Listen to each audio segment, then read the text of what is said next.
know we seen better days. Y'all know we seen better days. Yeah. Y'all know we seen better days. Better days, better days, yeah.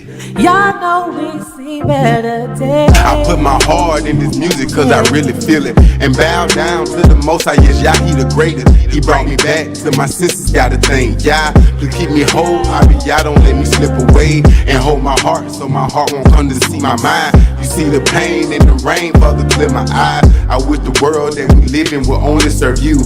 And then we all come together like brothers and sisters do. Because the world that we live in is drowning in wickedness. Understand that the time we in is ending. I pray to YAH that we make it see the land together. And sit under fig trees while we count our kettle. We gotta live right if we wanna see them days. Y'all putting instruction right in front of us, just turn the page. Yeah, yeah. Y'all put instruction right in front of us, just turn the page. Y'all know we seen better days. Better days, better days. Y'all know we seen better days. Better days, better Yeah. days. Y'all know we seen better days. Better days, better days, yeah. Y'all know we seen better days. We gotta be better, we gotta be better. Got bullets raining down, yeah, we need your umbrella. And it's only getting worse with the change of the weather, and they won't let up. Yeah, please don't forget us. I know we gotta fight to get better, fight to get perfect. Planted on earth like a seed, if we don't grow, what's the purpose? So we gotta do right, we gotta do right. Y'all see what we doing, they ain't aight, man, we're the real Israelites. And we got no excuse, and Yahweh ain't gonna hear it. His great day is rushing through, ain't no question we near it. No more days where our kings are gonna lead us in battle. No more days where our enemies gon' see us in shackles. Just as quick as a coffin, we getting laid off. One day our only day job will be to praise Yah. Can't wait to execute your laws with no flaws. No more will these people kill us off for no cause. Y'all know we seen better days. Better days, better days. Y'all know we seen better days. Better days, better Yeah. days. Y'all know we seen better days. Better days, better days, yeah. Y'all know we seen better days. Better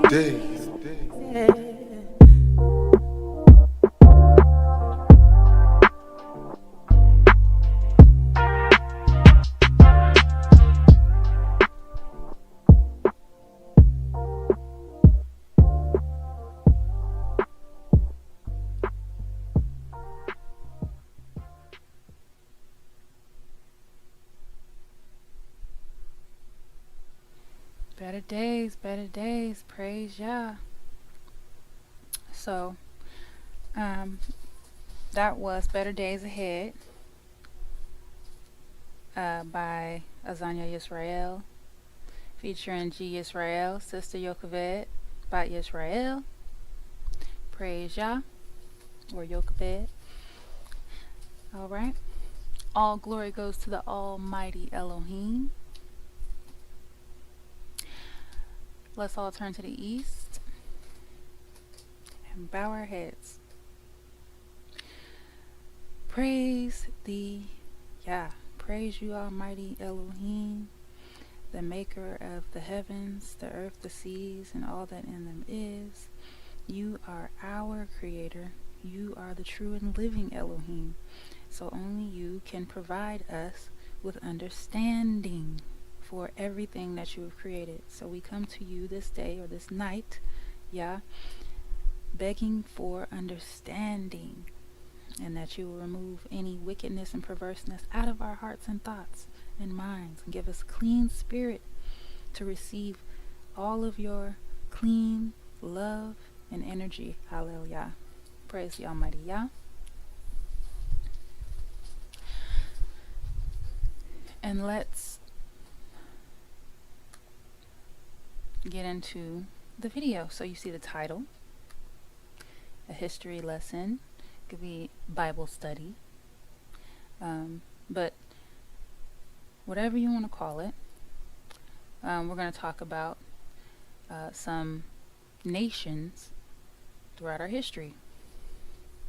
because I know that a lot of people get confused about a lot of things. I understand, but we have to have this clear understanding that everyone is different. Do you understand? Everyone is different. And that's a wonderful, beautiful, good thing. Do you understand? Because all of us are made to do something different. One thing that we're all made to do as one in unison is praise the Creator.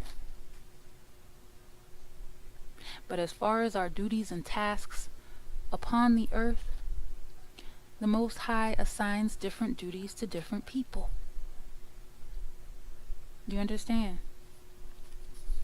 So everyone plays an intricate role in the system of the earth. But let's start our study off in the book of Daniel first, so we can have a clear understanding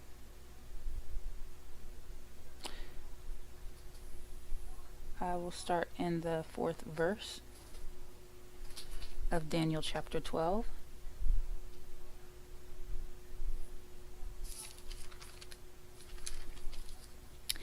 And it starts off, "But thou, O Daniel, shut up the words and seal the book, even to the time of the end. Many shall run to and fro, and knowledge shall be increased." And we know that we're living in a time right now where knowledge has been increased and is being increased every day. There's something new. Right?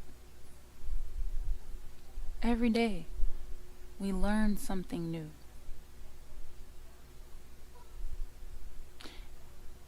Hopefully we learn something new every day. Right? Verse 5. "Then I, Daniel, looked, and behold, there stood other two, the one on this side of the bank of the river, and the other on that side of the bank of the river. And one said to the man clothed in linen, which was upon the waters of the river, How long shall it be to the end of these wonders? And I heard the man clothed in linen, which was upon the waters of the river, when he held up his right hand and his left hand unto heaven, and swear by him that liveth forever." See, the Most High wants us to swear by YAH that live forever in righteousness, "that it shall be for a time, times and a half, and when he shall have accomplished to scatter the power of the holy people, all these things shall be finished." And as you can see, we are in the time where the holy people have been scattered through the transatlantic slave trade. You understand?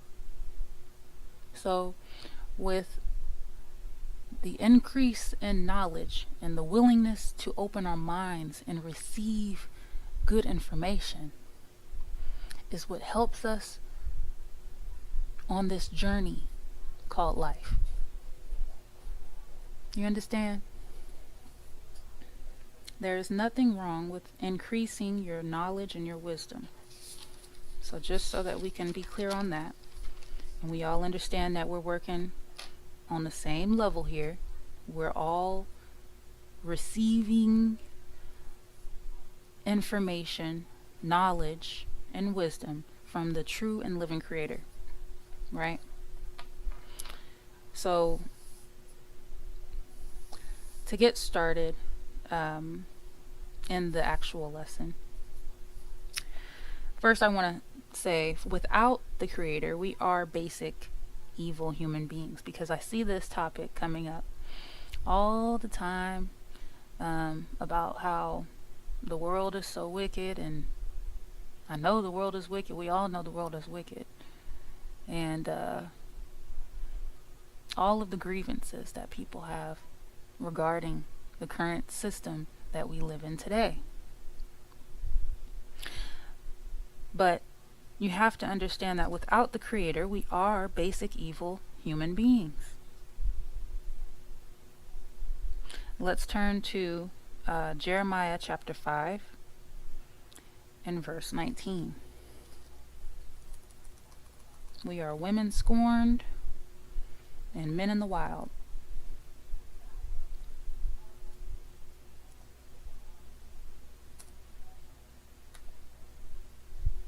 Okay, so in Jeremiah chapter 5, verse 19, it reads, "And it shall come to pass, when you shall say, Wherefore does YAH, our Elohim, all these things unto us?" So the people want to know, our people, we want to know why the Most High did all these things to us. Why the Most High punished us? What did we do to end up in this situation as a people? To not have a nation and to be scattered all over the four corners of the earth, all over the world. Well, it reads, "Then shall you answer them, like as you have forsaken me and served strange gods in your land, so shall you serve strangers in a land that is not yours." Do you understand? So we forgot the creator. This is not a matter of us, trying to figure out, this big mystery. We're just on planet Earth, and where do we go from here?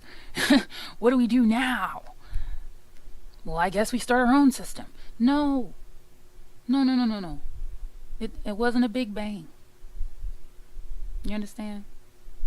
The Most High wants you. He wants critical thinkers. He wants you to think critically. You understand? You went off and did your own thing. You forgot about the creator. We forgot about the creator. And that's why our foreparents, our generations before us, don't teach us about the creator. Because we forgot. We are far removed from the creator since the beginning, since the first people were made, who were the closest to God, because they were just created, right?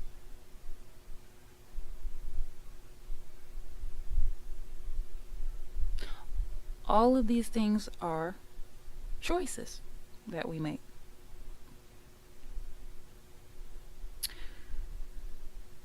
And also, because I wanted to do a little brief history on some of the European nations as well, let's go to Genesis chapter 9, because a lot of folks think that the white man is Esau, and we have to keep talking about this over and over so that we can get a firm understanding and that Esau is not the white man. Okay? We have to get our history facts in order and straight. We have to start bringing out the real facts. We have to stop being so defensive and start working together to put the puzzle pieces together. All right? So in Genesis chapter 9 and verse 27, it reads, "Elohim shall enlarge Japheth, and he shall dwell in the tents of Shem, and Canaan shall be his servant." So, who is dwelling in the tents of Shem at this moment? Because remember, they always like to scream anti-Semitic, anti-Shemitic, right? Who is dwelling in the tents of Shem? Japheth. You understand? That is not Shem. That is not Esau. Esau is Shem. Okay? So we got that straight. Let's go on to, and I want to go over some of the European history because it ties into the lesson for the transatlantic slave trade, right? Because again, a lot of us are still confused about the transatlantic slave trade, and we don't believe that we really came over on ships. Some of us believe, right? So let's go to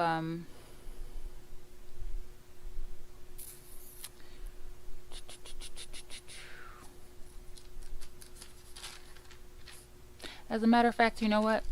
I'm gonna finish up explaining to anyone who is wanting to know the answer to this, wanting to know why our people are suffering the most, why our people are suffering so much. Let's go to Ezekiel chapter 18.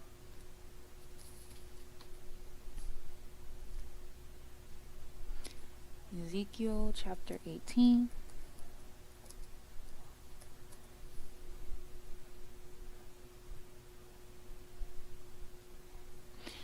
And let's start reading at the 20th verse.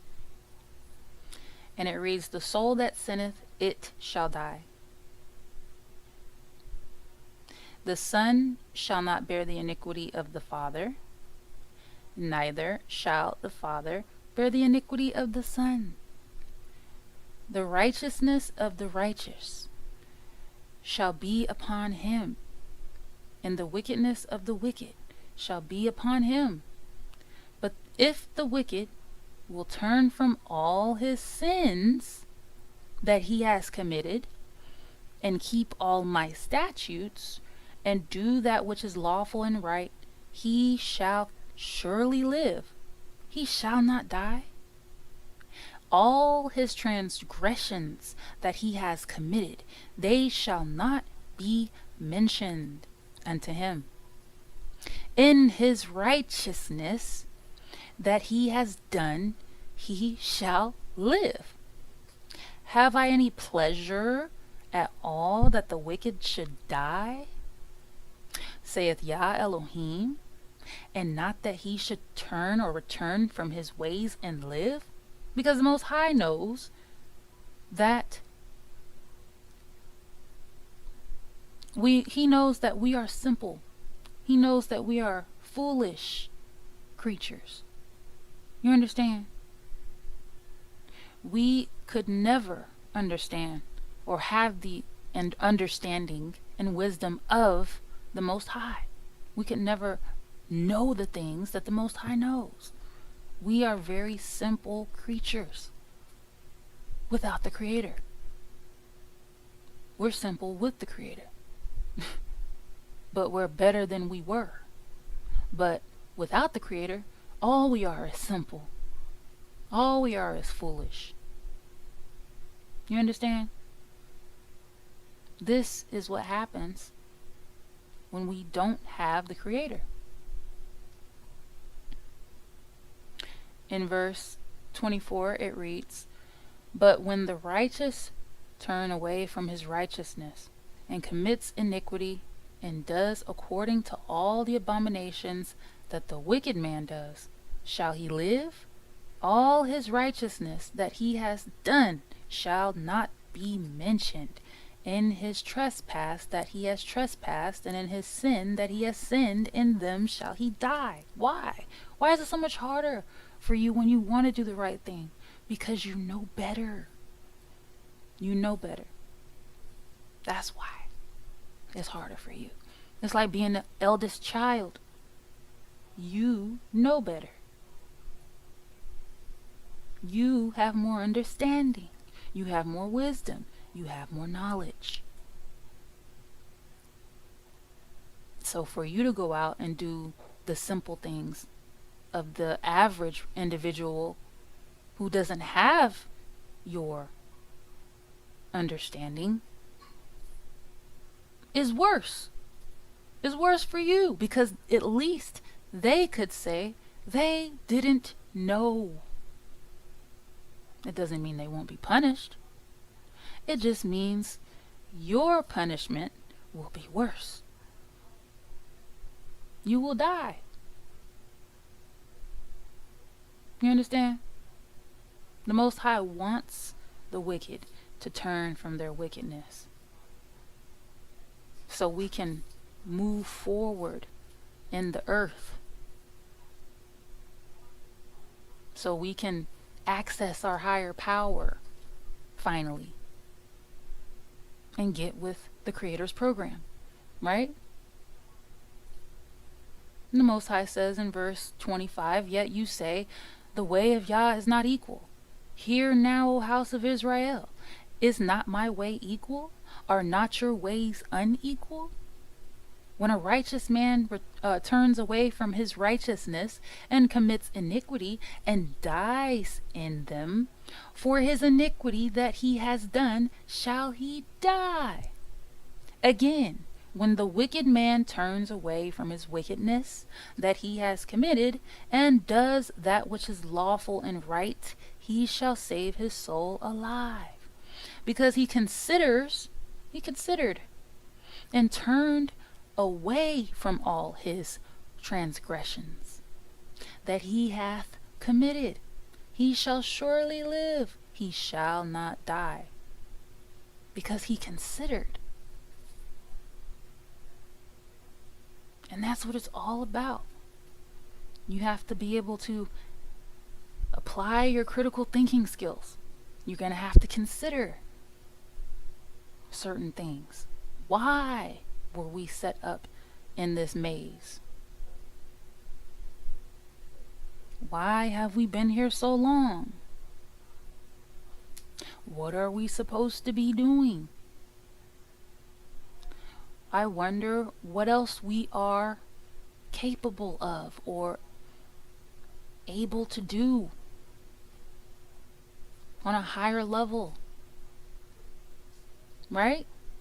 All of us have to think like this. All of us have to think like this. All of us. In sync. It's necessary for the survival of people.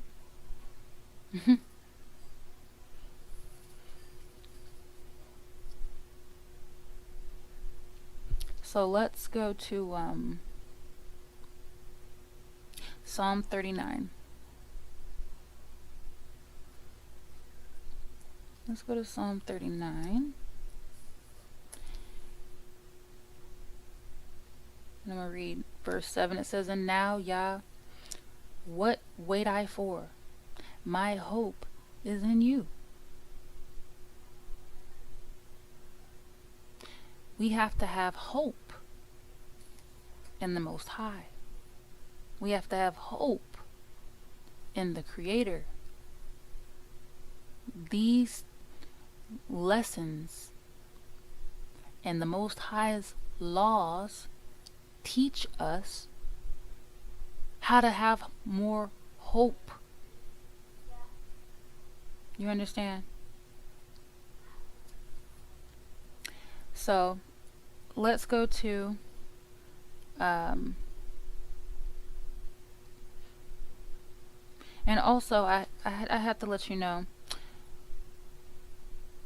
you gotta consider what it is that you are living by. What is it that I live by? What do I live by? Let me write down a list of things that I value. the most. And let me write down a list of things that I value the least. And ask yourself, when it comes to your spirituality,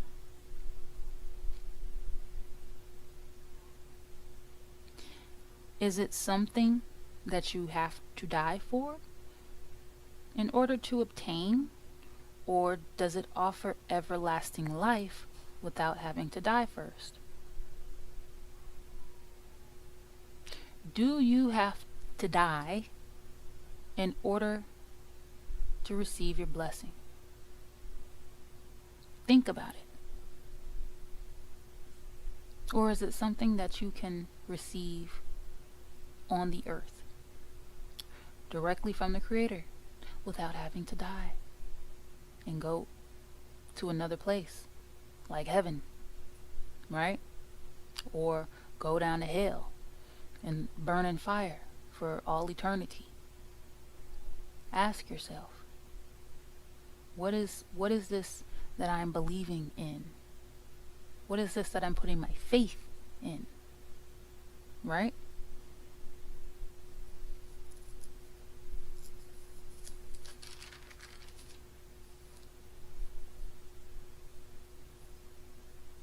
And what spells are the house of Israel really under?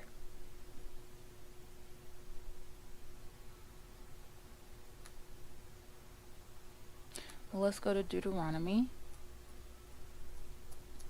chapter 28.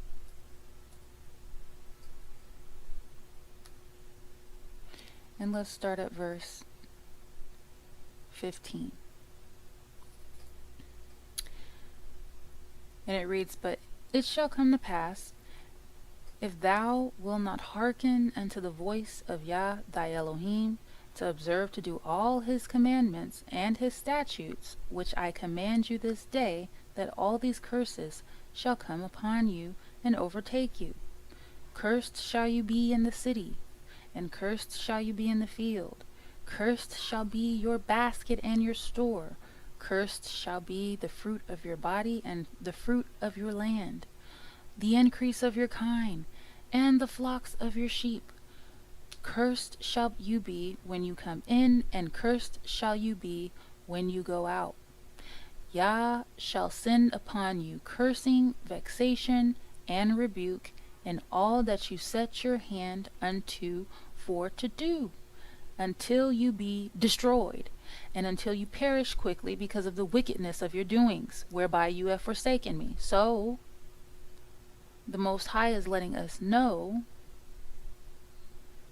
that we are the cause of our own demise. We are the cause of our own demise. As a people, we show it even today. You take a look in a lot of our neighborhoods, and we are taking each other's lives like it's nothing, like it doesn't matter. Setting up our relatives, taking the lives of our relatives like it doesn't matter. We hating each other. We don't even know how to love each other anymore. You understand? We don't even know how. A lot of us don't know how to love their own children.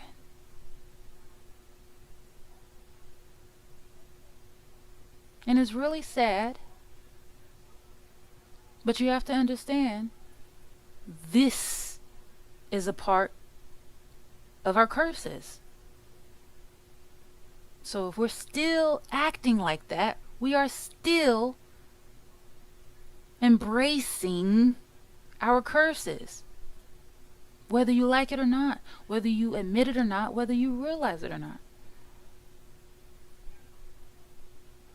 We are embracing our own curses.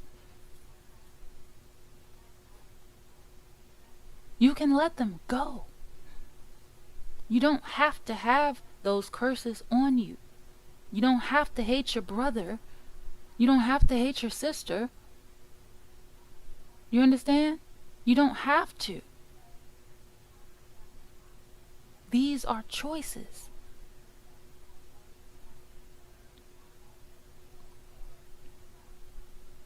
I had a beautiful conversation today with a brother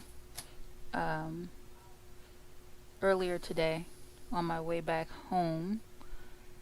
Brother Damien. And we were talking about this, and a part of, we were talking about America in general. And then Christ came up in the conversation as well. But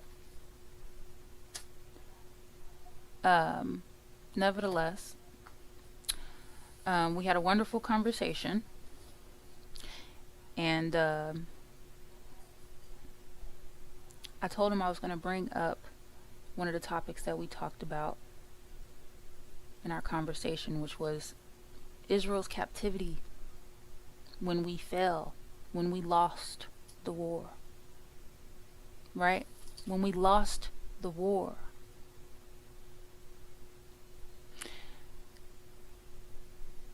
We have to understand that when we don't stand together, we fall. We fall. You understand? When we don't stand together, we fall. We never come up. Because one's always got a problem with the other, doesn't want the other one to succeed, always want to keep the other one down.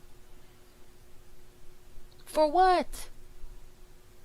When one makes it, we all make it. When two make it, we all make it. When 10 make it, we all make it. Like, come on. Seriously?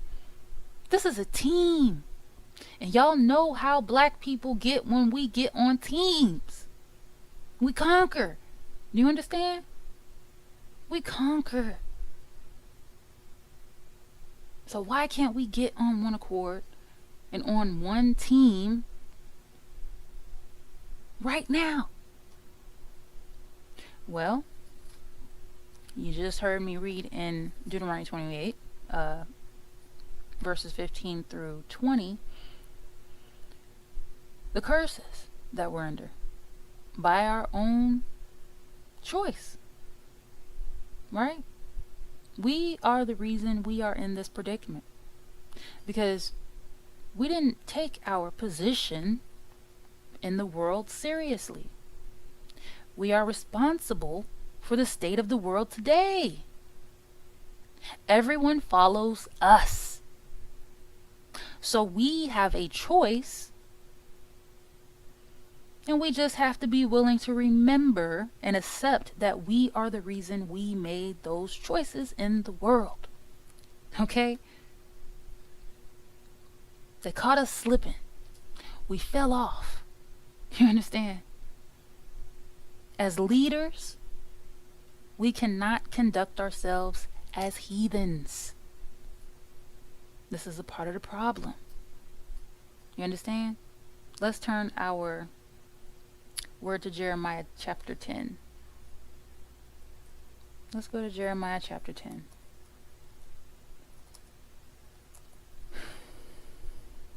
And let's read,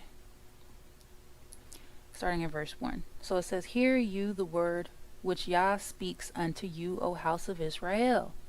Most High is speaking to you as a nation. Okay? As a lead nation. The Most High says, "Thus saith YAH, learn not the way of the heathen, and be not dismayed at the signs of heaven, for the heathen are dismayed at them." The Most High tells you to learn not the way of the heathen, but we want to be like everyone else. That's why we're so divided.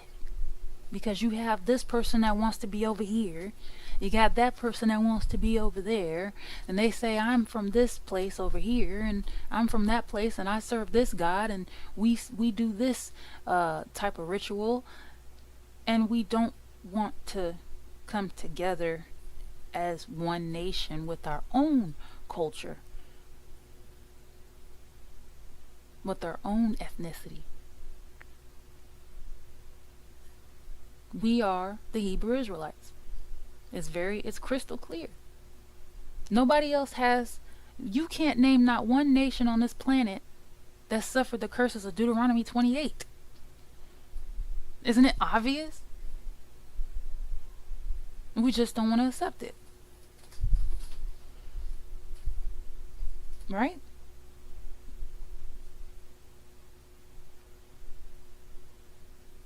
Go to Deuteronomy chapter 32.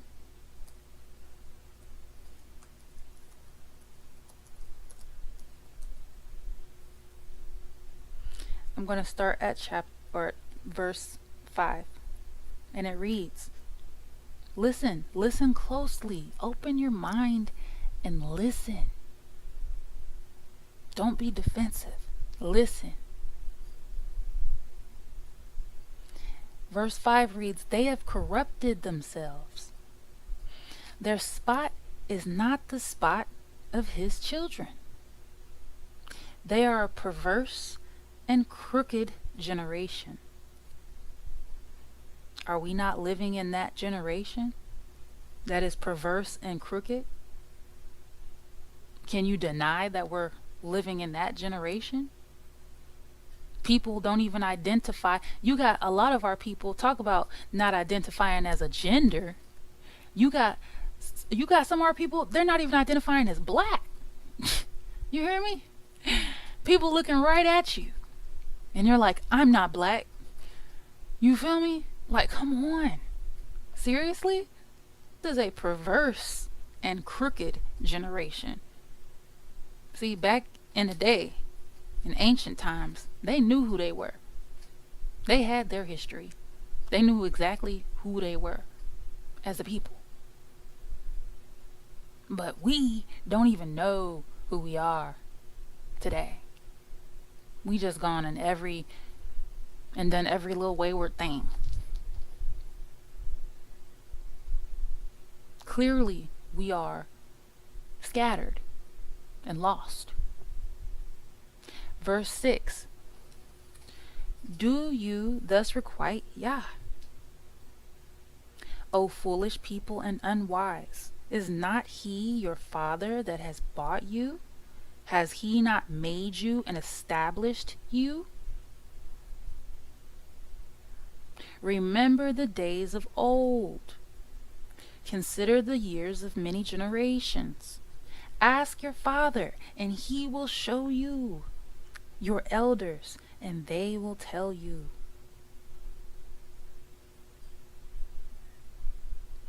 When the Most High divided the nations, their inheritance, when he separated the sons of Adam, he set the bounds of the people according to the number of the children of Israel. And what is that? 12. 12. The Most High scattered us to 4 corners, 3 tribes, every corner. You understand? We are all over the world, all 4 corners.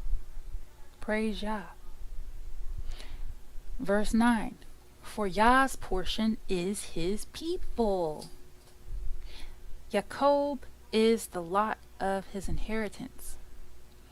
He found him in a desert land, and in the waste, howling wilderness. He led him about, he instructed him, he kept him as the apple of his eye. So what did I just read to you?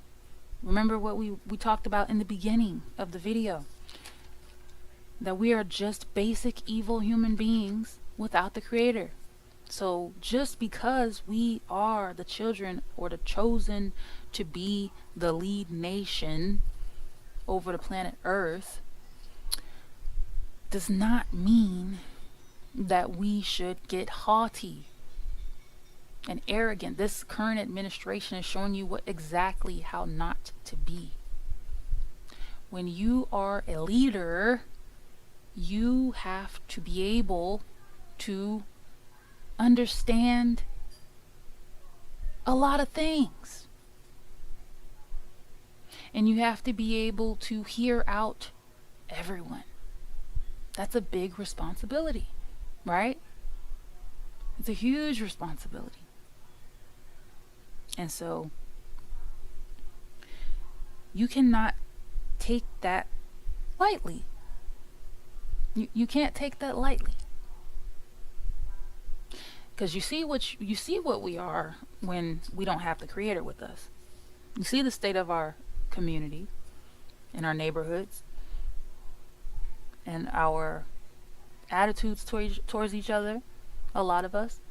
And it's just, you see what we can be without the Creator. We can be a nasty people. We can. Right? And the Most High showed us that we are just basic nasty people because He found Israel, He found Jacob in a desert land and in the waste howling wilderness. You had nothing. You had nothing. We had nothing. We have nothing. You understand? Without the Creator. He led him about. He instructed him. He kept him as the apple of His eye. So the Most High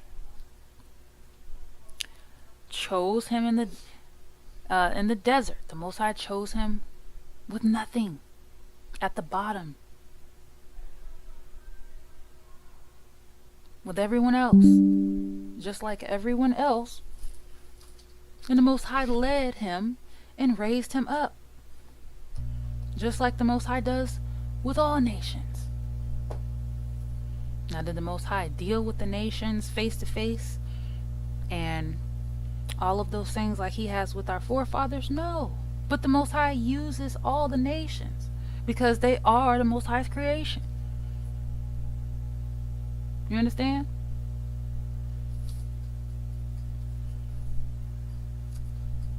Let's keep reading.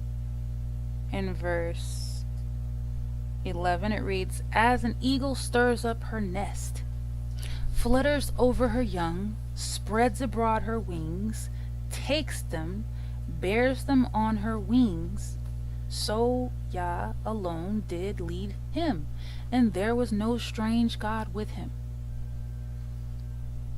So a lot of our people have to understand, we did not have a strange God at all. We didn't worship anything at all. And the Most High, the Creator, calls them strange gods. You understand? When you're worshiping something outside of the Creator, it is a strange God. It's an idol. There's so much confusion on whether people want to believe Christ was the Messiah or a prophet. You can't have all that type of confusion when you're betting your life on something. You understand? It's a 50-50 chance. Who bets their life on 50-50? But a fool. No, we want 100%. We want to know what it is. We want to know why we're here. We want to know our purpose. You understand? All of us want to know. And the only way you'll know is if you go on this journey called life and seek the Creator, seek YAH.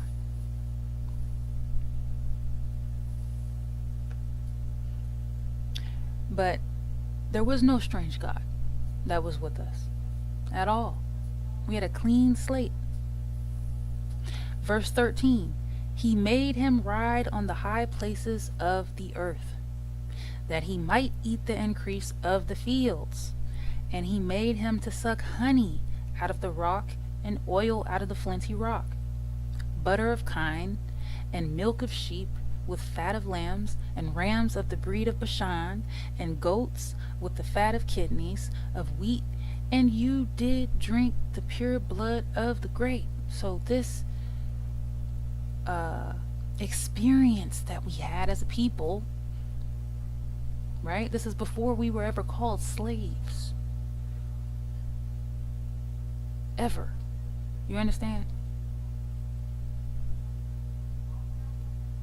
The Most High picked us up from the bottom and dusted us off, cleaned us up, and put us in powerful positions. You understand? Because the Most High, the Creator, can do that. The Most High has done that with all nations.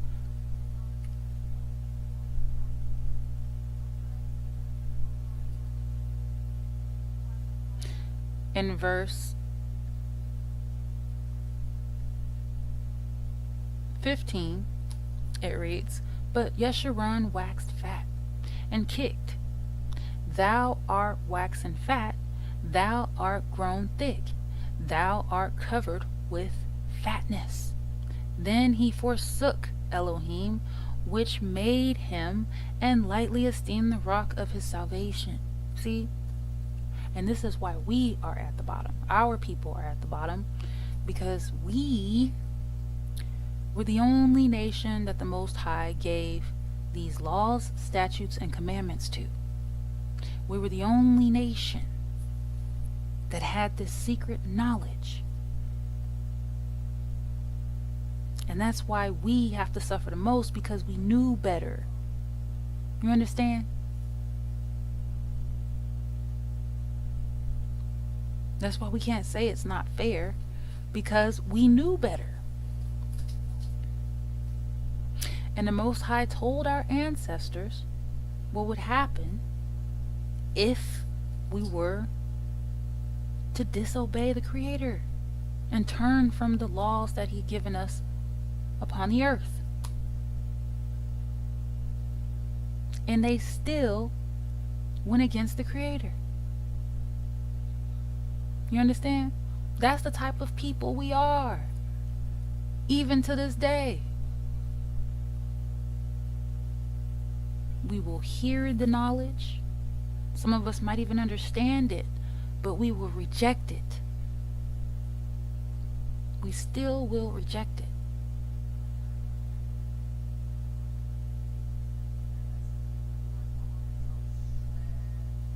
And we have to ask ourselves why we keep rejecting what was meant for us. Why do we keep rejecting what was meant for us? That all that other stuff was meant for other people. Nobody knew about the Hebrew Israelites. People only heard about a Jew, Talmud, and all these things from Japheth, who's dwelling in our tents right now. Nobody knew anything about the Hebrew Israelites. Why? Because the information was hidden from you. It was hidden from us. We have to search it out. We have to seek it out.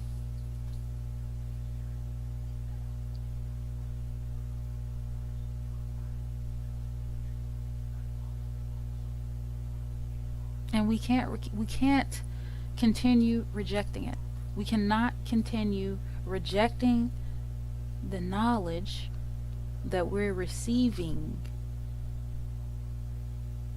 if we're serious about this journey, if we're serious about saving our lives. We can't keep rejecting who we are. Obviously, we're a special people, because even in our captivity, even in our worst days, we are a talented people,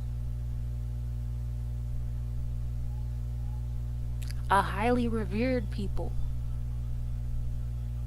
People look up to us, and we're at the bottom. You understand? as a collective,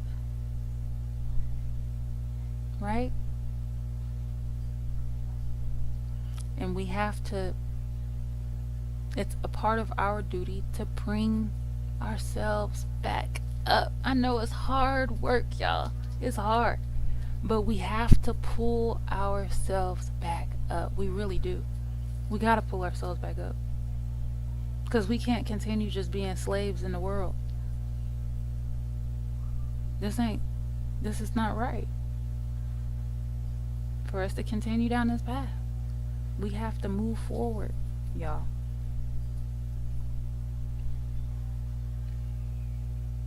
So, I'm going to continue reading.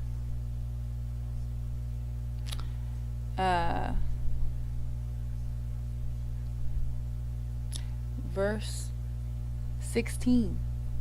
They provoked him to jealousy with strange gods.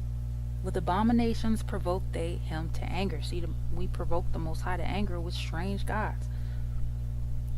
The Most High tells us right there, we're not supposed to have these strange gods. The strange gods really should have been forbidden. Because they were. By YAH. We were not supposed to have strange gods. But other nations had their strange gods, and the Most High never came and dealt with them face to face. Right? With abominations provoked they him to anger. They sacrificed unto devils, not to Elohim.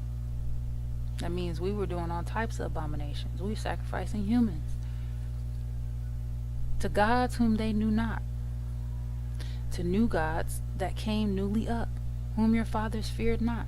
So why would the Most High want you to worship the Christ of the New Testament if the Most High calls them new gods that newly came up?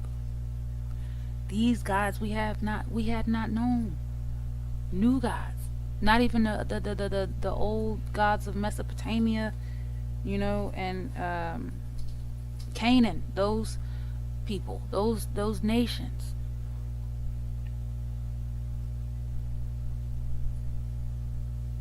Not even their God. But we talking about gods that came up thousands of years later, hundreds of years later. These gods are not the gods that the Most High wants you to fear. The Most High doesn't want you to fear other gods. Where do we get that from? We have to question ourselves. Question, where did I get that from? Because the Most High did not approve of that. New gods and that newly came up. Verse 18, of the rock that begat you, thee thou art unmindful, and hast forgotten Elohim that formed thee. We forgot the Elohim that formed us by choice. And when YAH saw it, he abhorred them because of the provoking of his sons and of his daughters. Provoking of his sons and of his daughters, y'all. YAH started to hate us after seeing the things that we were doing in the land. And he said, I will hide my face from them. I will see what their end shall be, for they are a very froward generation, children in whom is no faith. So they were acting just like how we act now. We've always been this way. That's not good. This is why the Most High wanted us to have these laws, statutes, and commandments so that we would understand how to handle such situations or situations such as these, so it doesn't spread. You understand? We should want to be holy. We should want to be righteous. There's nothing wrong with that. But a lot of our people get picked on for always doing the right thing or trying to do the right thing. They get picked on for that. That's a horrible, horrible trait. Teach your children. This is what we have to do. We have to teach our children. It's not okay to purposely do the wrong thing. It's not okay. It's not okay. Why is it not okay? Because you will suffer a punishment.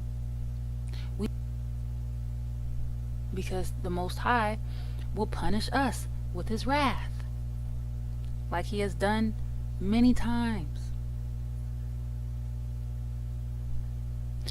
We need to tighten up as a nation of people.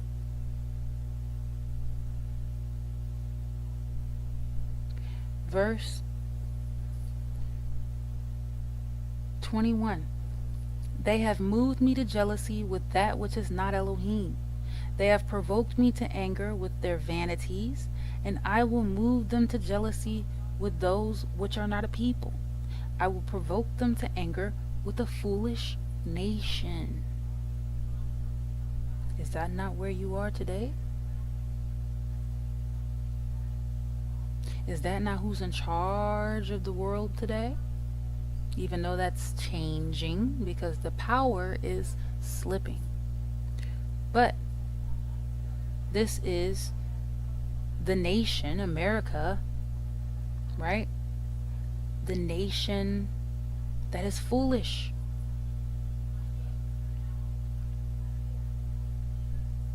America is a nation which are not a people. It's a melting pot. How can you be a nation? How can you be a people? How can you be a people when you're what do they call it? A garden salad? They have all types of names for it. That's not a people. Not if you cannot express your individuality as the nation that you represent. Your nation, that's the individuality. If you cannot express who you are as a people without offending someone else, then this is not a people. It's not a people. You understand? Verse 22. For a fire is kindled in my anger, and shall burn into the lowest hell, and shall consume the earth with her increase, and set on fire the foundations of the mountains. I will heap mischiefs upon them. I will spin my arrows upon them. They shall be burnt with hunger, and devoured with burning heat, and with bitter destruction. I will also send the teeth of beasts upon them, with the poison of serpents of the dust. The sword without the terror within shall destroy both the young man and the virgin, the suckling also with the man of gray hairs. I said I would scatter them into corners. I would make the remembrance of them to cease from among men. So has this not happened? Are we not the nation? Because to understand where you're going, you have to know where you've been. You have to know who you are. You have to remember who you are. The Most High tells us, I would make the remembrance of them to cease from among men. So, the Most High didn't say that he was going to totally, utterly destroy us, eradicate us, make us go extinct. No, he said we would not be remembered. And no one seems to remember where our people come from. No one remembers. We are wiped away from the memory of men. Why? Because we are the Israelites. And this is our history. Verse 27 says, "Were it not that I feared the wrath of the enemy, lest their adversaries should behave themselves strangely, and lest they should say, Our hand is high, and Elohim has not done all this." So the Most High is basically letting you know He kept us here all this time as a sign, as a miracle. Because if He wiped us out completely, made us go extinct, then the enemies would raise their hands and say, "We wiped off the Israelites. We wiped them off the face of the planet." But the Most High did not want that. You understand? The Most High has shown that He is the creator of all things. That He made us to be the chosen nation to lead the world.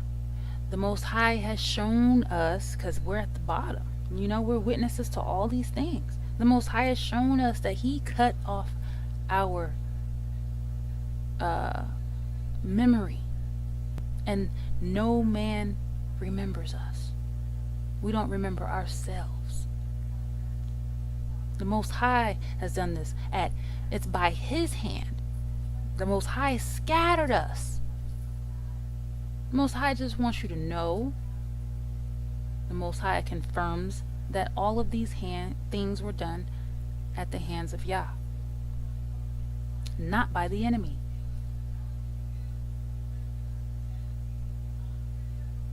So there doesn't have to be any confusion. The Most High has done all of these things.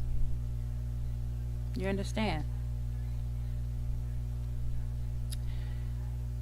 Now, to go back to the topic of the heathen, I know that it is not uncommon for the heathen to sometimes get history wrong. We all get history wrong sometimes, right? It's not uncommon for the heathen to get the history wrong, because a particular group likes to whitewash things or lie, right? They will purposely lie about events that occurred throughout history to make themselves look good, right? But we also know that a lot of the history we've learned is true, and it lines up with the history in what we call the Old Testament. A lot of events that happened throughout world history, right?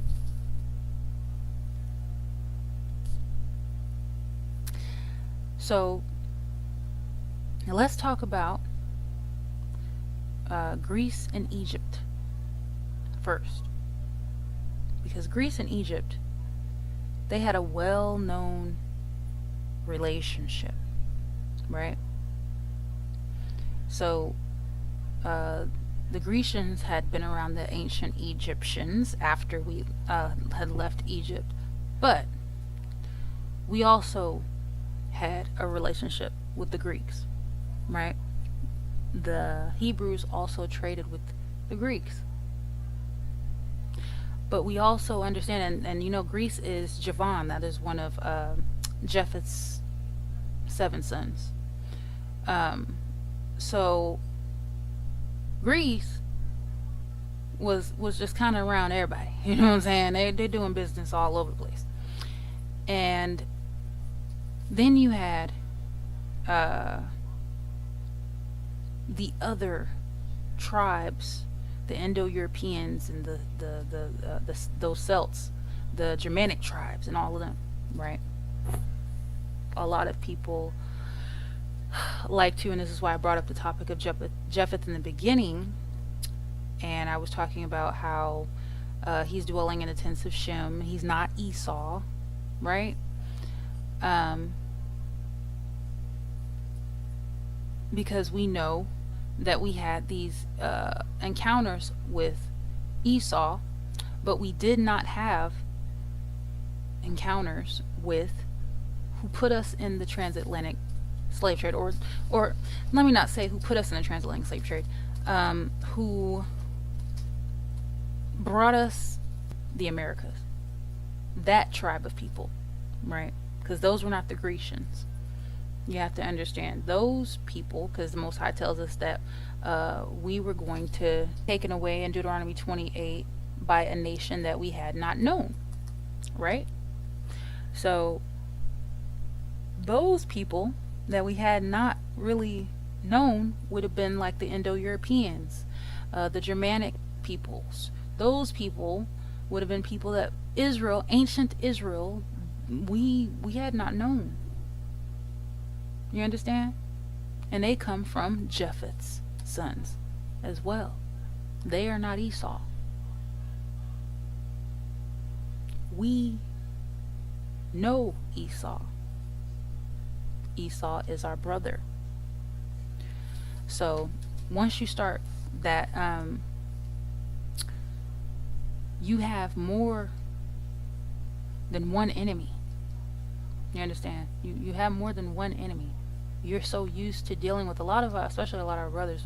They have dealt with this one enemy for so long, especially in the U.S.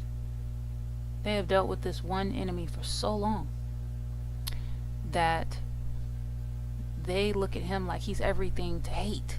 He is Esau. He's all that.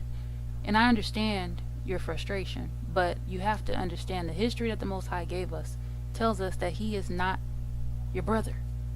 He is not Esau. He is of the Indo-Europeans, or those tribes over there, right?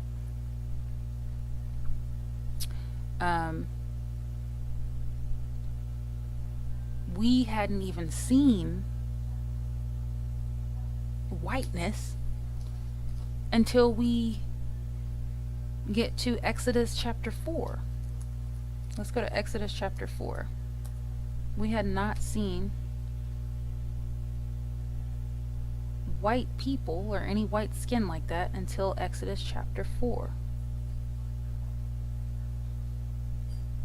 And I'm going to start reading at the 6th verse, and it reads, "And YAH said furthermore unto him, Put now your hand into your bosom. And he put his hand into his bosom, and when he took it out, behold, his hand was leprous as snow. And he said, Put thine hand into your bosom again. And he put his hand into his bosom again, and plucked it out of his bosom, and behold, it was turned again as his other flesh." Right?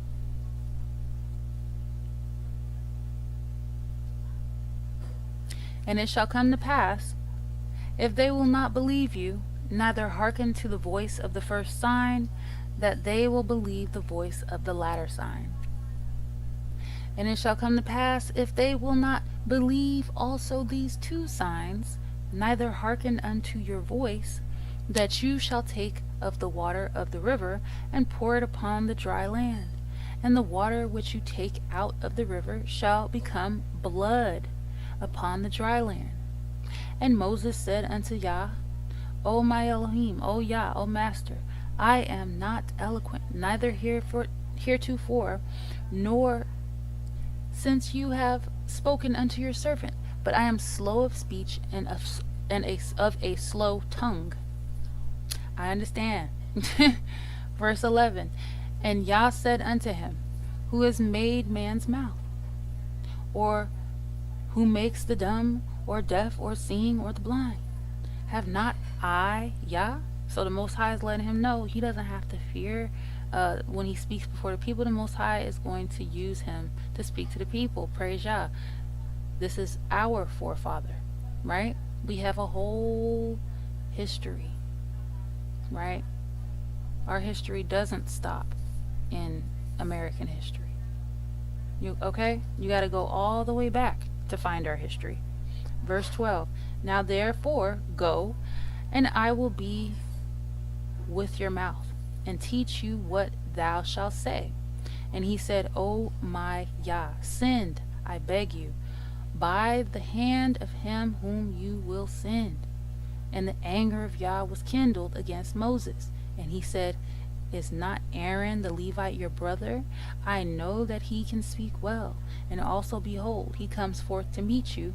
And when he sees you, he will be glad in his heart. And you shall speak unto him, and put words in his mouth. And I will be with your mouth, and with his mouth, and I will teach you what you shall do. So the Most High is controlling you like a ventriloquist dummy. He controls all things. Nothing that we do is separate from the Creator except our sins. That's it.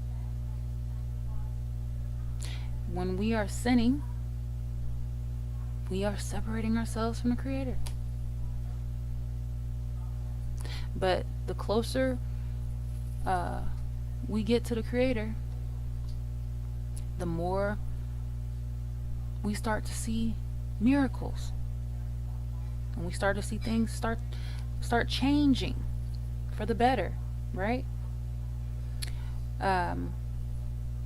Verse 16, and he shall be your spokesman unto the people, and he shall be to thee instead of a mouth, and you shall be to him instead of Elohim. And you shall take this rod in your hand, wherewith you shall do signs. And Moses went and returned to Jethro his father-in-law, and said unto him, Let me go, I beg you, and return unto my brethren, which are in Egypt, and see whether they be yet alive. And Jethro said to Moses, Go in peace. And YAH said unto Moses and Miriam, Go, return into Egypt, for all the men are dead, which sought your life. And Moses took his wife and his sons, and set them upon an ass. And he returned to the land of Egypt, and Moses took the rod of Elohim in his hand. And Elohim said unto Moses, When you go to return into Egypt, see that you do all those wonders before Pharaoh, which I have put in your hand. But I will harden his heart, and he shall not let the people go. And you shall say unto Pharaoh, Thus saith YAH, Israel is my son, even my firstborn. And I say unto you, Let my son go, that he may serve me.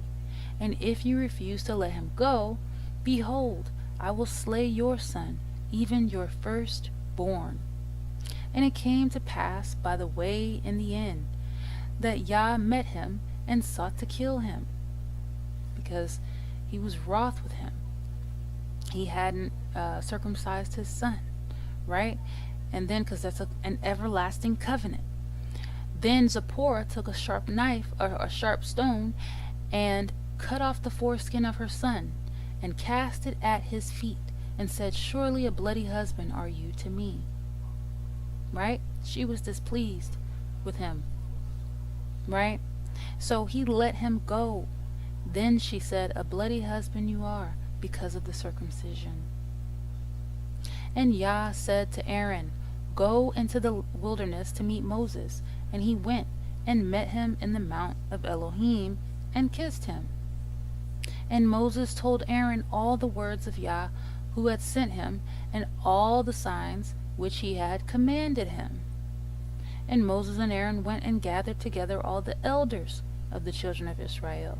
And Aaron spake all the words which YAH had spoken unto Moses, and did the signs in the sight of the people.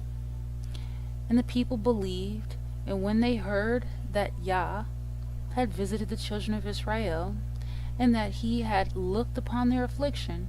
Then they bowed their heads and worshipped. So the Most High showed them these signs. One of those signs was he made his hand leprous as snow, right? So this tells you at this point we had not encountered anyone like that because the world had melanin. You understand? Is that to say possibly, maybe there was a case of leprosy before the flood with those people? Perhaps. But I know after the flood, post-flood, there was no such thing as white. There was no such thing as white. Not yet. Right? So let's go on to, and we're going to see where their history picks up in the timeline.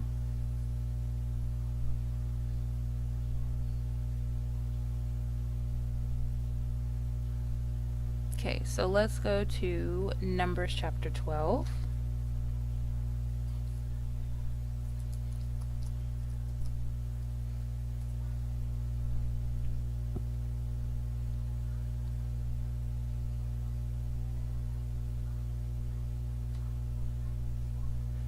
Wait, no, let's not go to Numbers chapter 12. Let's go back to Exodus. Let me go back to Exodus.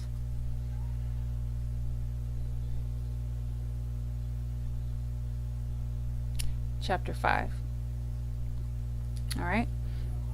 And you have to start to understand where these histories collide, how they correlate, right? In Exodus 5, and afterward Moses and Aaron went in and told Pharaoh. Well, we don't really have to go to Numbers 12 and 10. I was just going to read where Miriam, Moses' sister, became leprous as a punishment, right? And that was a shock. And she turned as white as snow. And they're like, get this curse off of me, right? Because it was not seen. The world was black. The world was definitely black. But we have to understand, again, all of us are different. All of us are different nations. And that is a good thing. And we all have what we have to offer, right? So, back in Exodus chapter 5, it says, and afterward Moses and Aaron went in and told Pharaoh, thus saith YAH Elohim of Israel, let my people go, that they may hold a feast unto me in the wilderness. And Pharaoh said, who is YAH, that I should obey his voice to let Israel go? I know not YAH, neither will I let Israel go. So he's like, I don't even know what you're talking about. I don't know who is, like, can you imagine? You're talking to someone that's in a high position of authority and trying to explain to them that if you don't do what the Creator said, because the Creator has come to your people, if you don't do, you're actually reporting a message to them, right? Like Stargate SG-1 type stuff, right? You are relaying a message, letting them know if they don't get their act together and do what the Creator said to do, then they will suffer the consequences. And they've never heard anything like this before. It's kind of like today. If someone came up to any of these world leaders, I'm not going to say any of them, but some of these world leaders, they come up to some of these world leaders who think that, you know, they're just on top of the world and they're God and there's nothing above them. And you imagine telling them that the Creator came to you and your people. And you're trying to explain to them what's going to happen in future prophecies. Just imagine their reaction. Well, this is Pharaoh, right? There's a pattern. So it reads in the Most High does not change. Remember Malachi chapter 3 verse 6. There's a pattern. The Most High doesn't change. This has not changed. That's why everything that has happened in the Word has come into fruition. Everything in the word is in history. Everything in the word has actually happened and is happening now. The same cycles are repeating. Why? The Most High is trying to show us something. The Most High doesn't change. We're going through the same thing today that we went through in Egypt, according to Deuteronomy chapter 28, verse 68. Back to Egypt on ships. Listen, in verse 3, it reads, "And they said, the Elohim of the Hebrews has met with us. Let us go, we beg you, 3 days' journey into the desert, and sacrifice unto the Elohim, YAH Elohim, lest he fall upon us with pestilence or with the sword." So we really trying to get him to understand that this is serious business. We need to go because we don't want to suffer the pestilence and the sword. They're telling you something bad is about to occur, but you don't listen. Verse 4, "And the king of Egypt said unto them, Wherefore do you, Moses and Aaron, let the people from their works? Get you unto your burdens."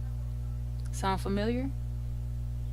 Does that sound familiar? Does that sound kind of like these corporations today? That sound kind of like these slave plantation owners today?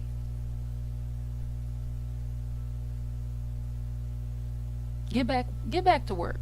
You know, we don't want to hear anything about the Hebrews, Israelites. Get back to work, right? And Pharaoh said, "Behold, the people of the land now are many." Kind of like what they're going through today, right? It's kind of like the same cycle. Remember, the Most High changes not. He said the people are many. And they're now many. And you make them rest from their burdens. Yeah, why are you giving them breaks? And you giving them way too many breaks. There's a lot of them too. And they coming up here talking about the Most High.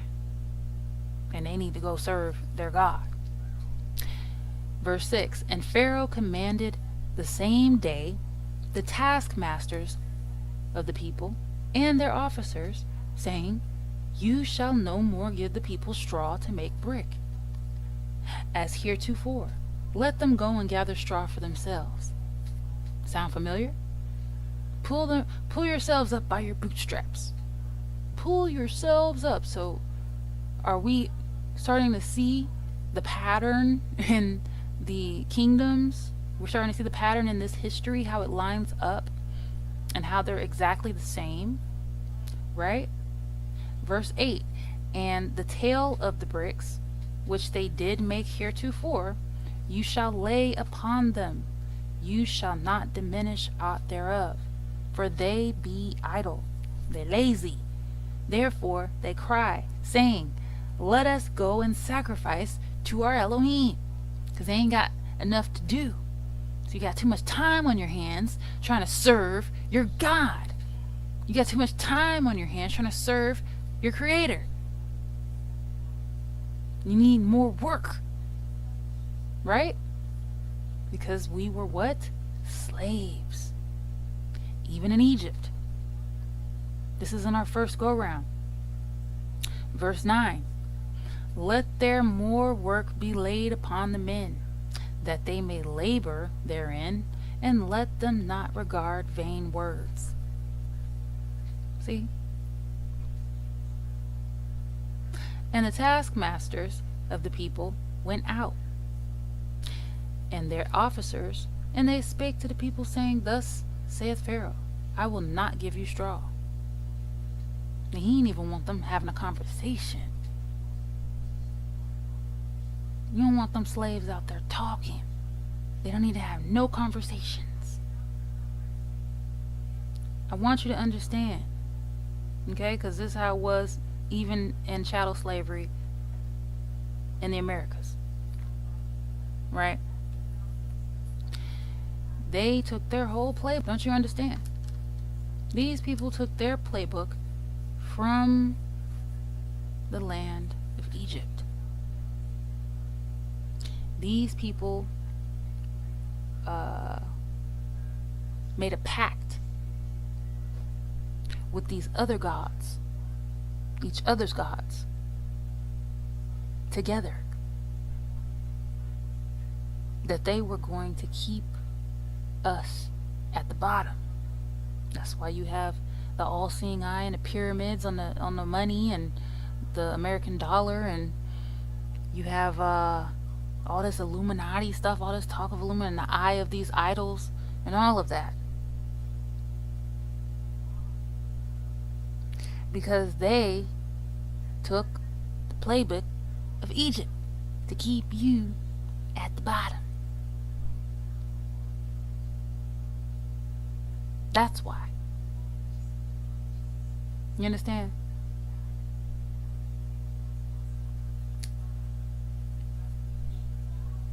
In verse 11, it reads, "Go you, get you straw where you can find it, yet not aught of your work shall be diminished."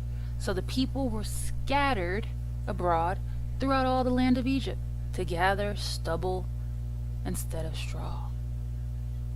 So he really making them work for it now. They got to go out and go hustle for it. You can't, you ain't got time to be talking. You ain't got time to be gathering together in unity. You don't have time for that because you need to go back to work. Right?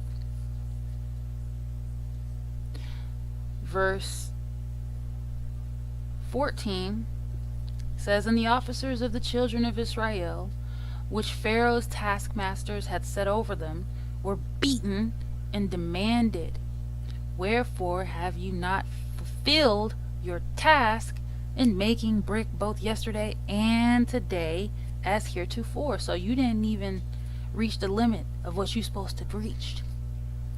You ain't doing your job. Now we gonna beat you. So now the workers are fighting each other.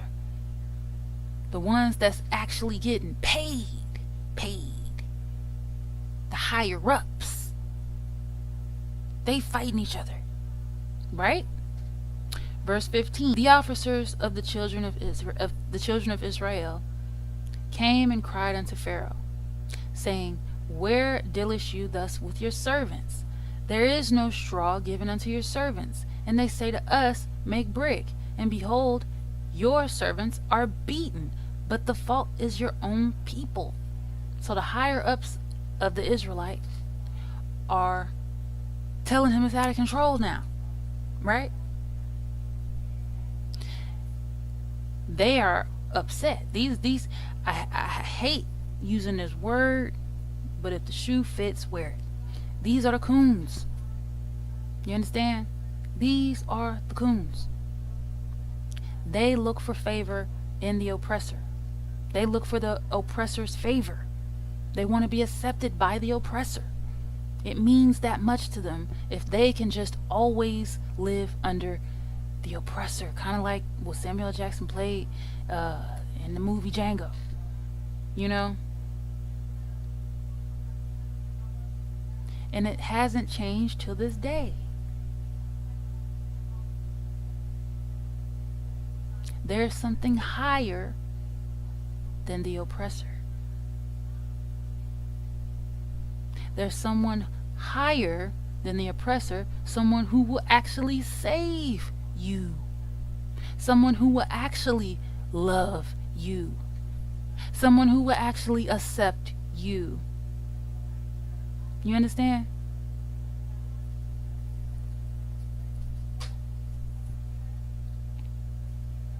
Verse 17 says, "But he said, You are idle. You are idle. Therefore you say, Let us go and do sacrifice to YAH.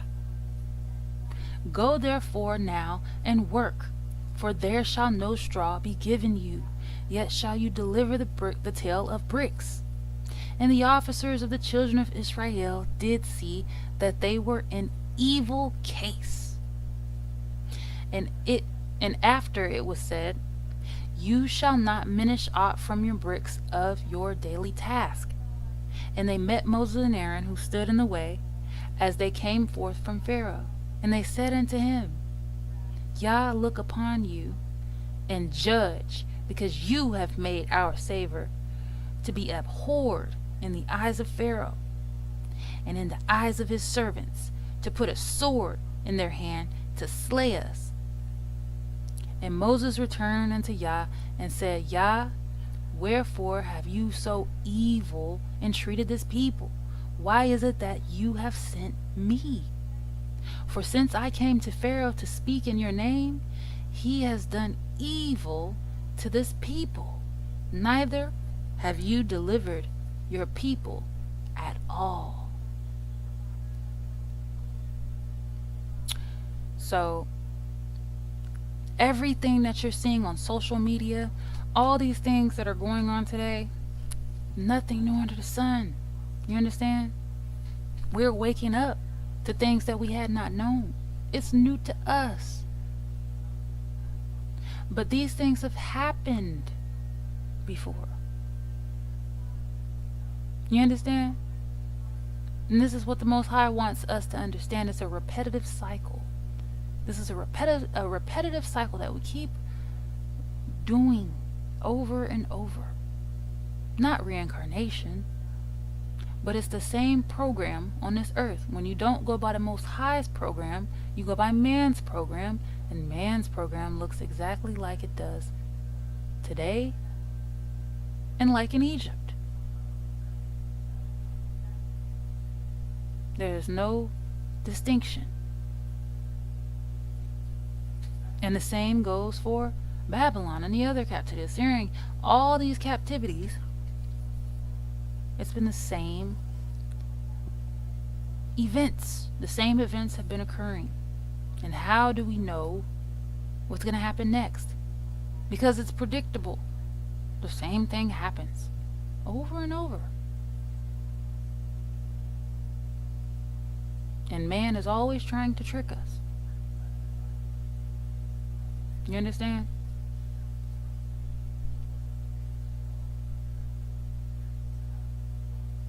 Go to verse 1 of Exodus chapter 6. I'm not going to read this whole chapter, but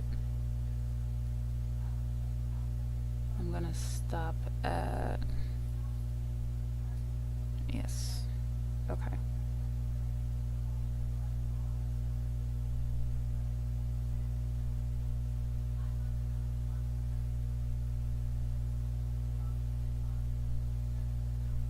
Alright, so verse 1 of Exodus chapter 6 reads, Then Yah said unto Moses, Now shall you see what I will do to Pharaoh, for with a strong hand shall he drive them out of his land. You understand? This is what pharaohs do. They love driving people out of the land. You understand? You get out, and you get out, and you get out, and you get out.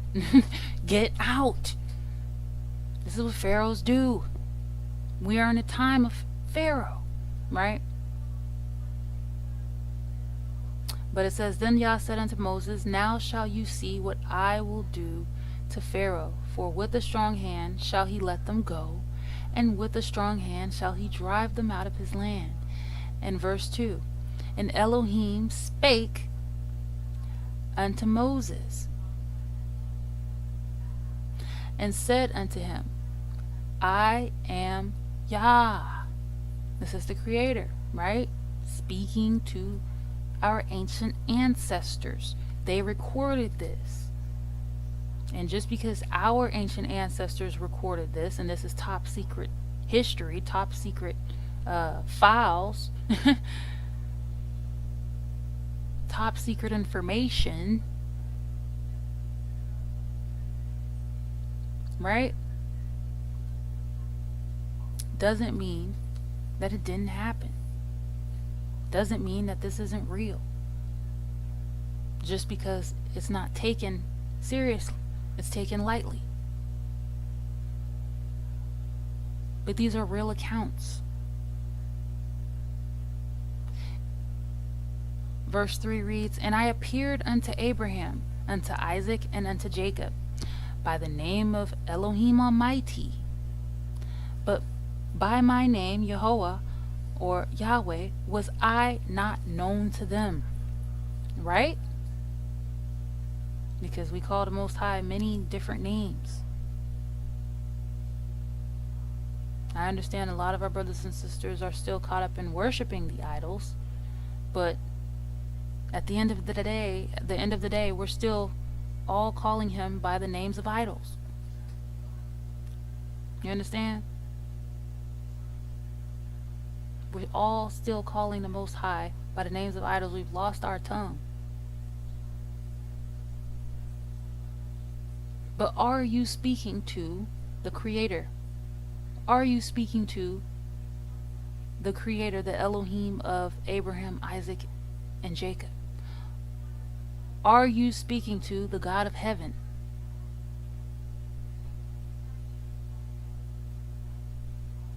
That's what's important. Are you speaking to the God of heaven? Ask, what is the story or the history behind what I worship? Because you can't worship the same God unless we're going by the same history.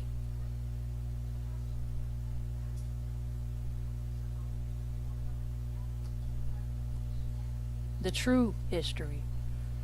In verse 4 it reads, "And I have also established my covenant with them, to give them the land of Canaan, the land of their pilgrimage, wherein they were strangers." Guess what, black people of the transatlantic slave trade? That's Africa.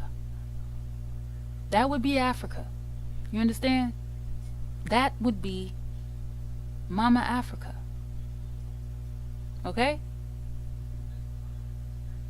Verse 5.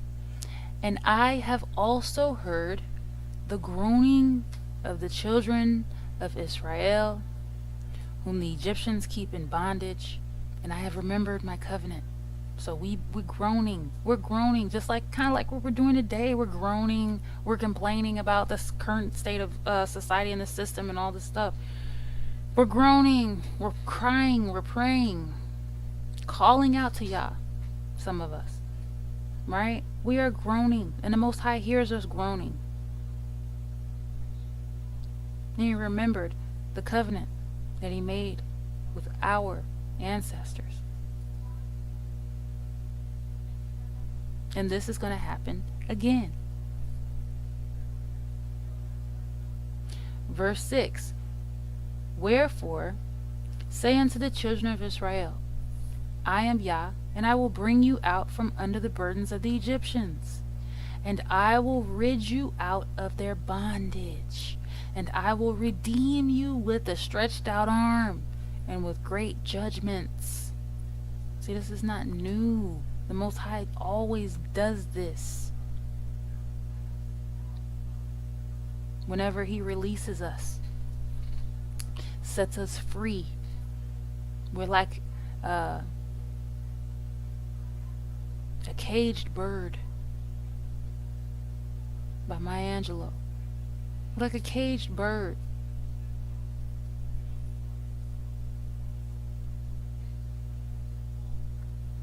And we are singing. And we're crying. And we want to be set free. Verse 7. "And I will take you to me for a people, and I will be to you a Elohim, and you shall know that I am Yah, your Elohim, which brings you out from under the burdens of the Egyptians." See, no one could ever fit these curses. No one could ever fit this description. We are the people who know what it's like to not have a true identity. No other nation can say that. We don't have a true identity as a people. They say, "Oh, you came from somewhere in Africa, and that's it." No, we are the people who know what it's like to not have a true identity. We don't have a true identity as a people. They say, "Oh, you came from somewhere in Africa, and that's it." No, we are the people who know what it's like to not have a true identity as a people. They say, "Oh, you came from somewhere in Africa, and that's it." We have no identity.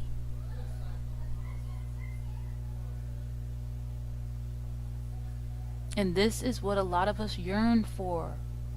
This is what a lot of us want. We want to know ourselves. We want to know our people. We want to know who we are. This is some of our greatest, some of us,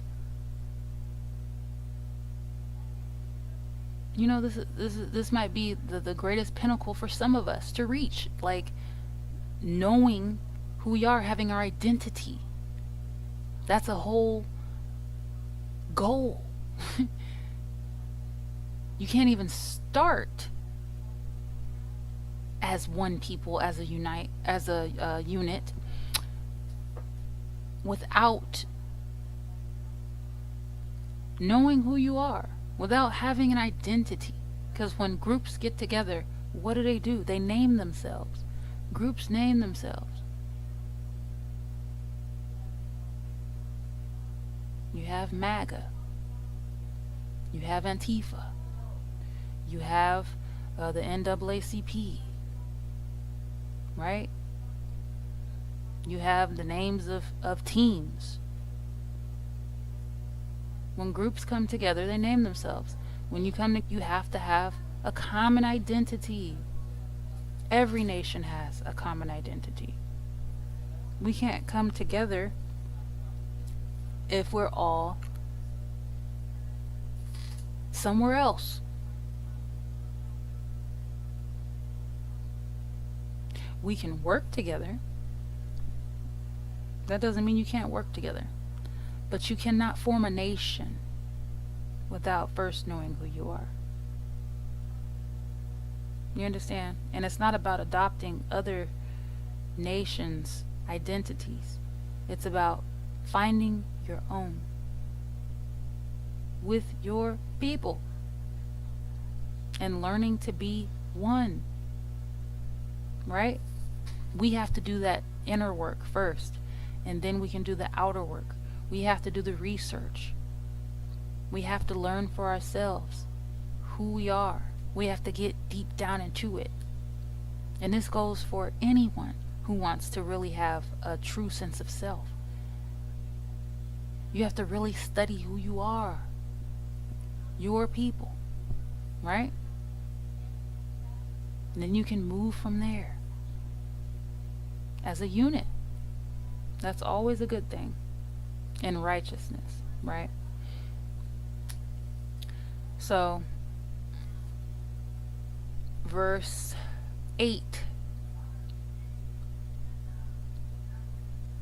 reads, "And I will bring you into the land, concerning the which I did swear to give it to Abraham, to Yitzchak, and Yaakov, and I will give it you for a heritage. I am YAH. And Moses spake so unto the children of Israel, but they hearkened not unto Moses for anguish of spirit and for cruel bondage." So it's kind of like what we go through today. Our people, we try to tell our people who we are, and a lot of our people just reject it. They don't want to hear it. They listen not. They continue being distracted by all the distractions of the oppressors and of the world, instead of coming back to self, coming back to who they are, coming back to their people, us coming back together and actually doing what the Most High wants us to do, doing what the Creator has commanded us to do. Right? It's a big burden, but it is possible. It is not an impossible feat. It's not impossible at all. I promise you. So, speaking of our histories, and then going back to the Grecians, right? Speaking of the Grecians, you know they had Egyptian Greeks, right? Kind of like what America has with the African Americans. Well, there was a time when they were called two different nations. They were called Egyptian Greeks because they frequented the land of Egypt so much, right? And I guess they were able to get citizenship of Egypt, right? Because today they're not called white American. They're called American. We are called Black American or African American. But there was a time when they were called Egyptian Greeks, right? So, yeah. These nations are not all the same. All of these nations came together and they made pacts with one another. They learned a lot of the ways of the Egyptians.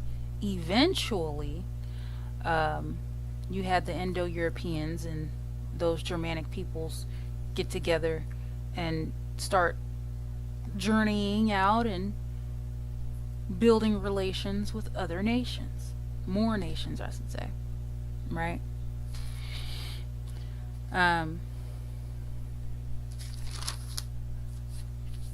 But we did not know those groups of people.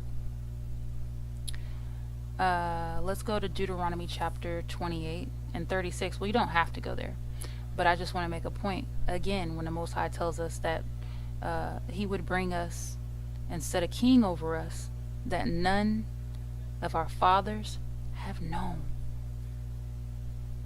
That's in Deuteronomy 28:36. So that's how you know where we are right now. You understand? That's how you know where we are right now. We are at that time where the Most High has set a king over us who none of our fathers have known. He's not a brother. He's not one of us. He's someone else, and we haven't known these people, right?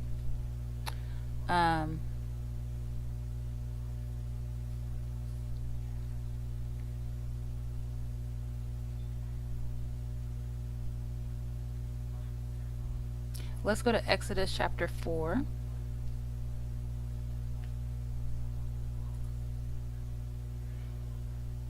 Or no, let's go to Exodus chapter 7, because we already read in Exodus chapter 4. Let's go to Exodus chapter 7, and I'm going to start reading at verse 1. So it reads, and Yah said unto Moses, See, I have made you a god to Pharaoh, and Aaron your brother shall be your prophet. You shall speak all that I command you, and Aaron your brother shall speak unto Pharaoh, and that he send the children of Israel out of this land. And I will harden Pharaoh's heart, and multiply my signs and my wonders in the land of Egypt. But Pharaoh shall not hearken unto you, that I may lay my hand upon Pharaoh, or upon Egypt, and bring forth my armies and my people, the children of Israel, out of the land of Egypt by great judgments. And the Egyptians shall know that I am Yah. And when I stretch forth my hand upon Egypt and bring out the children of Israel from among them.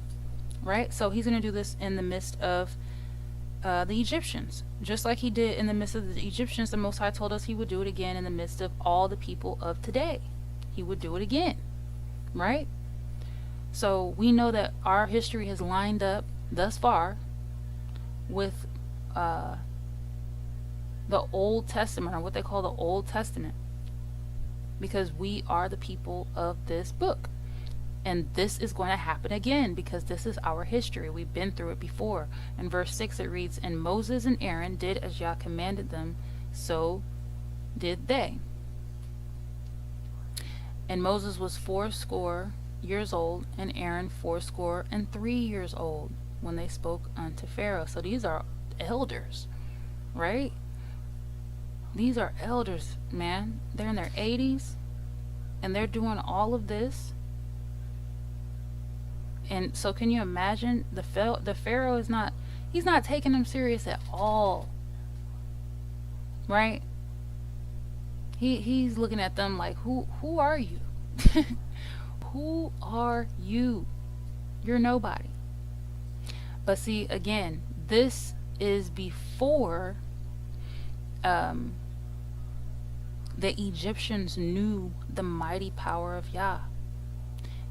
And the same situation will occur soon again. Because the people of today do not know the power of the Creator. We don't know the power of the Creator. We've never seen the great miracles of the Creator, right? We've seen the proof, the evidence, the miracles of life, right? The things that are happening around us in our existence, but we've never seen the great miracles that our ancestors, our ancient ancestors, witnessed when we came out of our first captivity.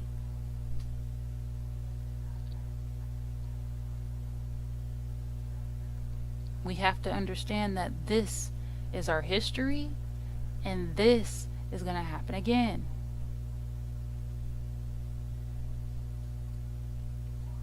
The Most High just wants us to understand. He wants us to see this and understand this. That's why the Most High gave us the Bible. This is why the Most High gave us the word of Yah. Everything is going to validate the word of Yah, not the other way around. The Most High will warn you about the other things, but the other things the Most High will never exalt or confirm that they're true.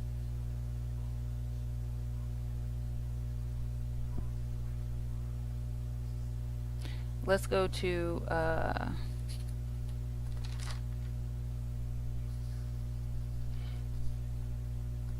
Zechariah chapter 12.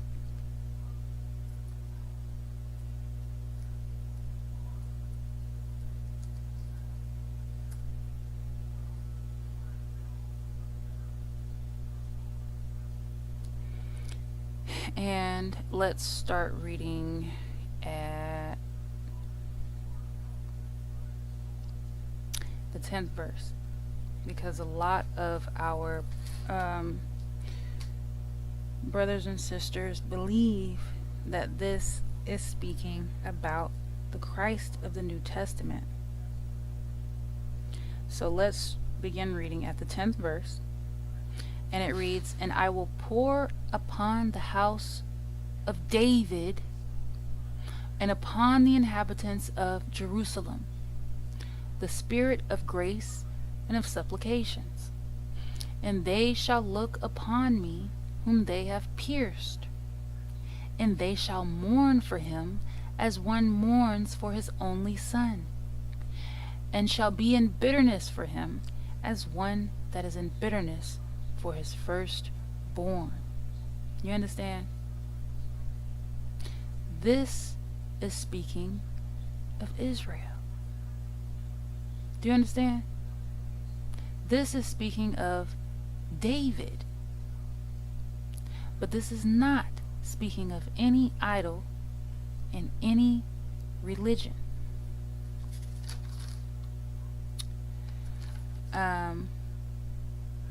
Let's go to Psalm chapter 22.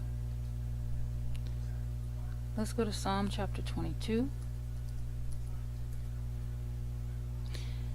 And let's read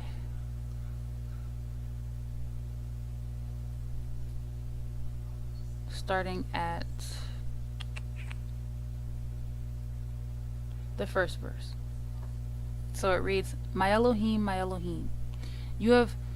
why have you forsaken me?" David is asking, why have you forsaken me? Why are you so far from helping me and from the words of my roaring? "O my Elohim, I cry in the daytime, but thou hearest not, and in the night season, and am not silent. But thou art holy, O thou that inhabitest the praises of Israel. Our fathers trusted in you, they trusted, and thou did deliver them. They cried unto you, and were delivered. They trusted in thee and were not confounded. But I am a worm and no man, a reproach of men and despised of the people. He was despised, hated. Christ was loved by multitudes of people that followed him, not despised. This man was rejected and despised. Who that sound like? Verse 7, all they that see me laugh me to scorn. They shoot out the lip. They shake the head, saying, he trusted on YAH, that he would deliver him. Let him deliver him, seeing he delighted in him. Listen, these are the enemies speaking. But thou art he that took me out of the womb. Thou did make me hope when I was upon my mother's breasts. I was cast upon thee from the womb. You are my Elohim from my mother's belly. Christ was not cast from the womb. We were cast from the womb, according to Ezekiel chapter 16. They say Christ was born in a barn, right? And he had people surrounding him, and we didn't have that. We'll go over that. Matter of fact, yeah, we'll go over that. Verse 11, be not far from me, for trouble is near, for there is none to help. Many bulls have compassed me. Strong bulls of Bashan have beset me round. They gaped upon me with their mouths, as a ravening and roaring lion. I am poured out like water, and all my bones are out of joint. My heart is like wax. It is melted in the midst of my bowels. My strength is dried up like a potsherd, and my tongue cleaves to my jaws. And you have brought me into the dust of death. For dogs have compassed me. The assembly of the wicked have enclosed me. They have pierced my hands and my feet. You understand? They don't get this from Christ. They get this from King David. They get this from Israel. Verse 17, I may tell all my bones, they look and stare upon me. They part my garments, they part my garments among them, and cast lots upon my vesture. But be not thou far from me, O YAH. O my strength, haste thee to help me. Deliver my soul from the sword, my darling from the power of the dog. Save me from the lion's mouth, for you have heard me from the horns of the unicorns. I will declare your name unto your brethren. In the midst of the congregation will I praise you. Ye that fear YAH, praise him. All you seed of Jacob, glorify him, and fear him, all you seed of Israel. See, this is what we're supposed to be doing. This is who we are. We're supposed to be doing the right thing. This is what we represent. Verse 24 is supposed to represent. Verse 24, for he has not despised nor abhorred the affliction of the afflicted, neither has he hid his face from him. But when he cried unto him, he heard. See?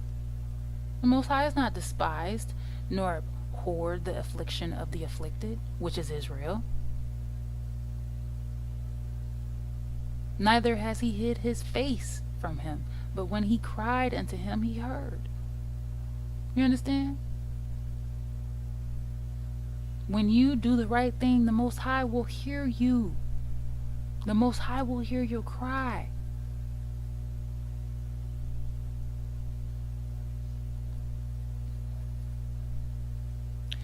Verse 25, My praise shall be of thee in the great congregation. I will pay my vows before them that fear him. The meek shall eat and be satisfied. They shall praise Yah that seek him. Your heart shall live forever. All the ends of the world shall remember and turn unto Yah, and all the kindreds of the nations shall worship before thee. For the kingdom of is Yah's, and he is the governor among the nations. You understand? This is the kingdom that we look forward to. The kingdom of the Creator. The final kingdom. This is the kingdom all of us should look forward to. Verse 29. All they that be fat upon earth shall eat and worship. All they that go down to the dust shall bow before him, and none can keep alive his own soul. A seed shall serve him. It shall be accounted to Yah for a generation. They shall come and shall declare his righteousness unto a people that shall be born, that he has done this. So this nation hasn't even been born. We are going to declare to the nation that shall be born, the next generations. We're supposed to pass this down, generation after generation. We're not supposed to forget. This is not just an old ancient text. This is something that we're supposed to take seriously. We are that generation. We didn't record Yah's word. Our ancestors did. You understand? So let's go to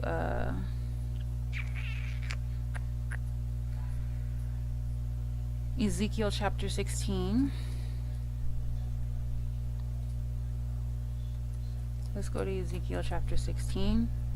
And let's start reading at the first verse, where it says, Again, the word of Yah came unto me, saying, Son of man, cause Jerusalem to know her abominations, and say, Thus saith Yah Elohim unto Jerusalem, Your birth and your nativity is in the land of Canaan.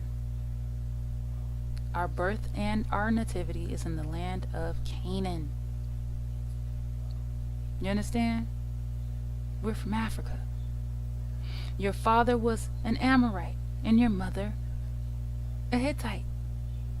And as for your nativity, in the day you were born, your navel was not cut. We didn't even get rid of the umbilical cord. Neither were you washed in water to supple you, which is bloody. You were not salted at all, nor swaddled at all.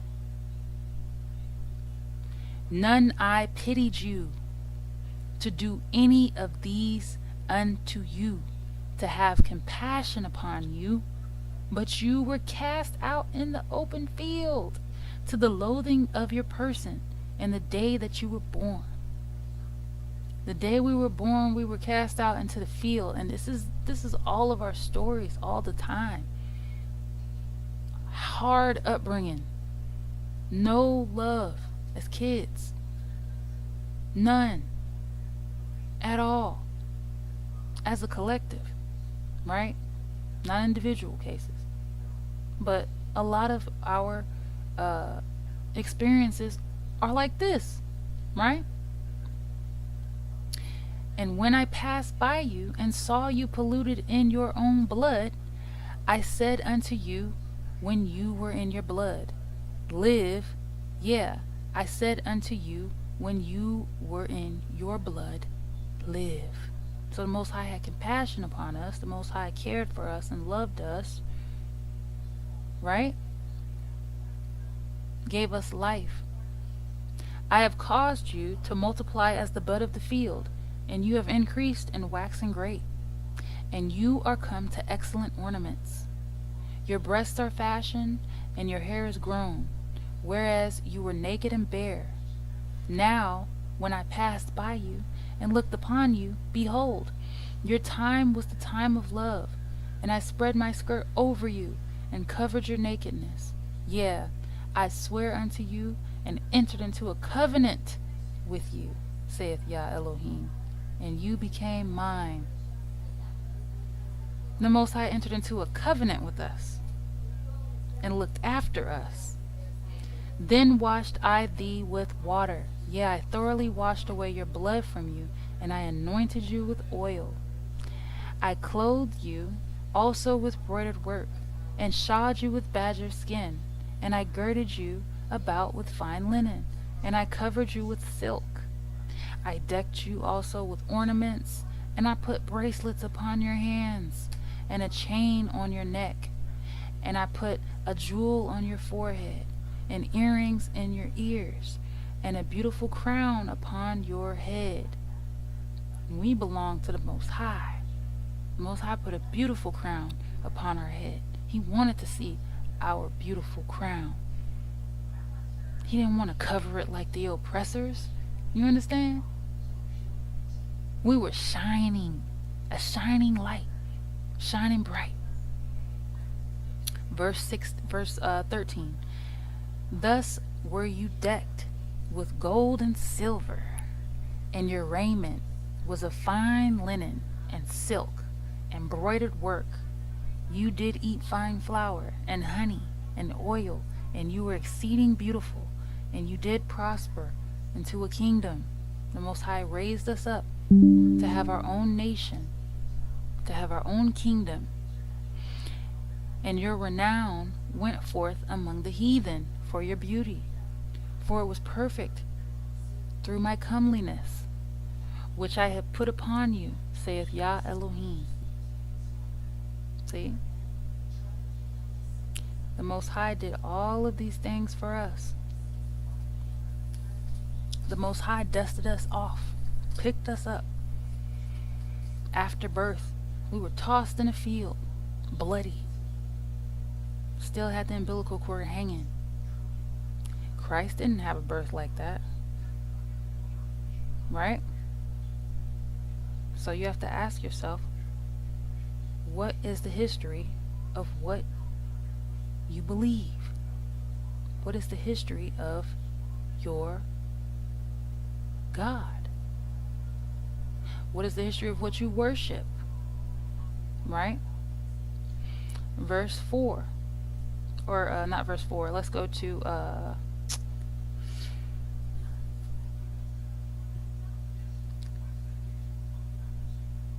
Ezekiel chapter 14. Let's go to Ezekiel chapter 14.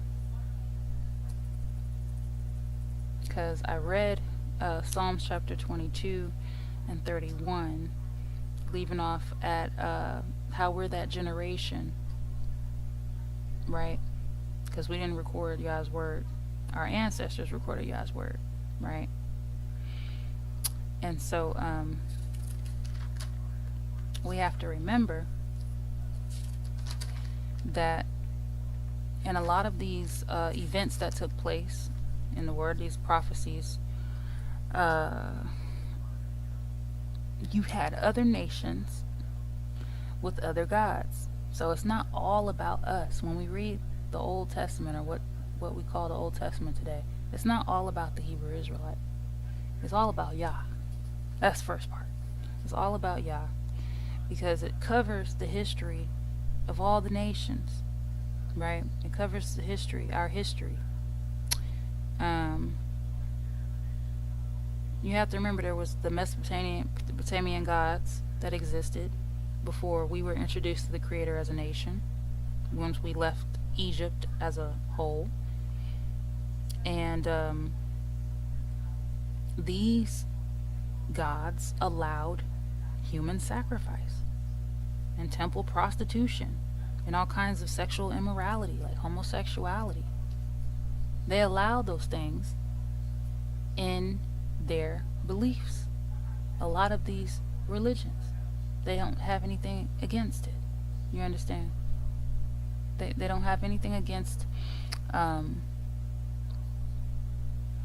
not having dietary laws that keep you from being polluted, so that you know how to balance the ecosystem properly.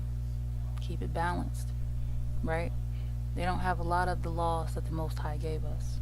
The Most High gave us these laws. Let's go to Ezekiel. But the point I wanted to make is that a lot um, of nations practice God swapping, right? They will conquer a nation, divide the spoil, and a part of that spoil that's divided is things that belong to your God, things that belonged, in our case, to the Creator, right? They split the spoils, and a part of that spoil was our history, our culture. Just like a lot of them copy our culture, they steal our culture today, right? They will divide the spoil. That's a part of the spoil. And they will set up their God above your God because that's to show that they've conquered you, right? So now, and a lot of times they'll mix a lot of your beliefs. That was a practice with Assyrian and Babylonians and the Egyptian subjugation and all of that. They took the gods of the nations that they conquer and they will mesh the stories together. That wasn't uncommon. The victor would put their God over your God as a sign of your defeat. You understand? So in Ezekiel chapter 14,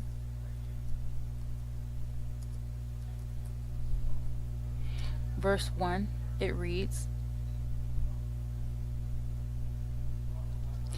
Then came certain of the elders of Israel unto me, and sat before me. And the word of YAH came unto me, saying, Son of man, these men have set up their idols in their heart, and put the stumbling block of their iniquity before their face. Should I inquire, or should I be inquired of at all by them? Therefore speak unto them, and say unto them, Thus saith YAH Elohim, every man of the house of Israel that set up his idols in his heart, and puts the stumbling block of his iniquity before his face, and comes to the prophet, I, YAH, will answer him that comes according to the multitude of his idols, that I may take the house of Israel in their own heart, because they are all estranged from me through their idols. So the Most High makes it very clear that we are forbidden to mesh or intertwine, mix our belief systems up with others. We're forbidden. That is something that we are not supposed to practice. We cannot connect another history of another God to our culture, to our laws. We can't connect it with us. That is forbidden. In verse 6 it reads, Therefore say unto the house of Israel, Thus saith YAH Elohim, Repent, and turn yourselves from your idols, and turn away your faces from all your abominations. For every one of the house of Israel, or of the stranger that sojourns in Israel, which separates himself from me, and sets up his idols in his heart, and puts the stumbling block of his iniquity before his face, and comes to a prophet to inquire of him concerning me, I, YAH, will answer him by myself, and I will set my face against that man, and will make him a sign and a proverb, and I will cut him off from the midst of my people, and you shall know that I am YAH. So first, the Most High, he was just cutting off individuals, making them a proverb, an example of what you're not supposed to do. He will cut them off as an individual from our people. In verse 9 it says, And if the prophet be deceived when he has spoken a thing, I, YAH, have deceived that prophet, and I will stretch out my hand upon him, and will destroy him from the midst of my people Israel. Verse 10, And they shall bear the punishment of their iniquity. The punishment of the prophet shall be even as the punishment of him that seeks unto him, that the house of Israel may go no more astray from me, neither be polluted any more with all their transgressions, but that they may be my people, and I may be their Elohim, saith YAH Elohim. The word of YAH came again to me, saying, Son of man, when the land sinneth, against me by trespassing grievously, then will I stretch out my hand upon it, and will break the staff of bread thereof, and will send famine upon it, and will cut off man and beast from it. Though these three men, Noah, Daniel, and Job, were in it, they should deliver but their own souls by their righteousness, saith YAH. You understand? The Most High will cut everyone off from the land as he has done. We were cut off from our land for worshiping idols. It's very clear, because it's clear as day. We worship idols today. We continue to worship idols. That is our downfall. This is a part of the reason why we cannot unite. Because in order to be in one accord, we have to have one law. One law, Israel. Not several, like this oppressor has taught you. You have to have several laws from several different gods, several different nations and places. No. You have what the Most High gave you, and that is it. You have what the Creator has given us, and that is it. We cannot go for what they are working with, because we see that it's not working today. The system is collapsing. So obviously what they set up, what has been set up, was not meant to last. What has been set up was not sustainable. So you have to do what? Try another way. A way that you haven't tried yet. Right?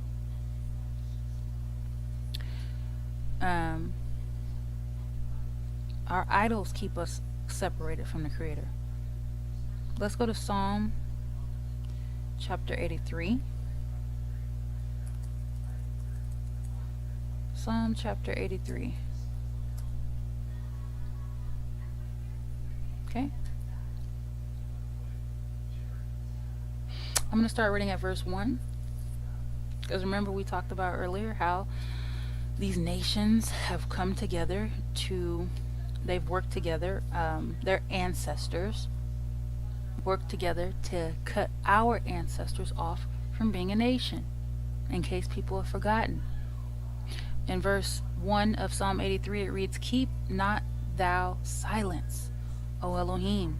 Hold not thy peace, and be not still, O Elohim. For lo, your enemies make a tumult, and they that hate you have lifted up the head. They have taken crafty counsel against your people, and consulted against your hidden ones." So it is not a mystery how we ended up in this predicament. It's not a mystery. It is not something that we can't figure out. We ended up in this predicament because of our rejection of the Creator's law and wanting to take on the laws of the men and nations around us. And they took crafty counsel against us because we were at our weak point. We were trying to be like them. In verse 4 it reads, "They have said, come and let us cut them off from being a nation, that the name of Israel may be no more in remembrance." Verse 5, "For they have consulted together with one consent. They are confederate against thee. The tabernacles of Edom and the Ishmaelites of Moab and the Hagarenes, Gebal and Haman and Amalek, the Philistines with the inhabitants of Tyre. Assur also is joined with them. They have holpen the children of Lot. Selah. Do unto them as unto the Midianites, as to Sisera, as to Jabin, at the brook of Kison, which perished at Endor. They became as dung for the earth." All those who want to be enemies of Yah and disobey Yah, right? "Make their nobles like Oreb and like Zeb. Yeah, all the princes of Azabah and Zalmunna, who said, let us take to ourselves the houses of God in possession." You understand? Take to ourselves the houses of God in possession. The houses of Elohim in possession. They split the inheritance of Israel. You understand?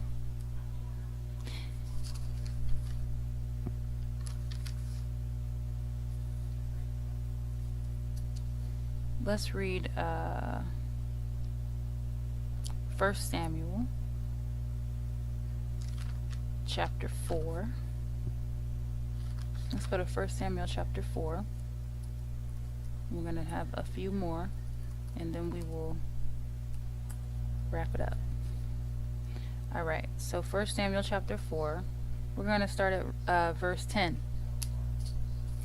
And it reads, "And the Philistines fought, and Israel was smitten, and they fled every man into his tent. And there was a very great slaughter. For there fell of Israel 30,000 footmen. And the ark of Elohim was taken, and the 2 sons of Eli, Hophni and Phinehas, were slain." If the ark of Elohim was taken, such a holy, holy, holy thing, what do you think they did when they told you to worship Christ? Think about that. Really think about that. Right? Go to Deuteronomy chapter 12 and show you the Most High looks down on this practice. The Most High looks down on these types of rituals that we look up to and we pray to. In Deuteronomy chapter 12, we're going to start reading at the 29th verse. And it says, it reads, "When YAH, your Elohim, shall cut off the nations from before you, whither you go to possess them, and you succeed them and dwell in their land, take heed to yourself that you be not snared by following them. After that they be destroyed from before you, and that you inquire not after their gods, after their idols, saying, how did these nations serve their idols? Even so will I do likewise." And we do that all the time. We go and we research, how did these nations serve their idols? How did they? And their culture, their history has nothing to do with us. We're soul searching, but we're soul searching in the wrong direction. Right? The Most High told us not to go after their idols. Right? In verse 31 it reads, "Thou shalt not do so unto YAH your Elohim, for every abomination to YAH which he hates have they done unto their idols. For even their sons and their daughters they have burnt in the fire to their idols." You look up a lot of these religions and their backstories, and you'll see it wasn't uncommon that they allowed human sacrifice. Now, did they allow it all the time? Was it something that they practiced frequently? That just depends on the religion. But you'll see that they actually allowed it, period. They allowed human sacrifice. So you have to ask yourself, what religion am I serving today that allows human sacrifice? What religion could have possibly been taught to me that was against the Creator? Something that the Creator despises. Something the Creator doesn't agree with. Human sacrifice. You understand?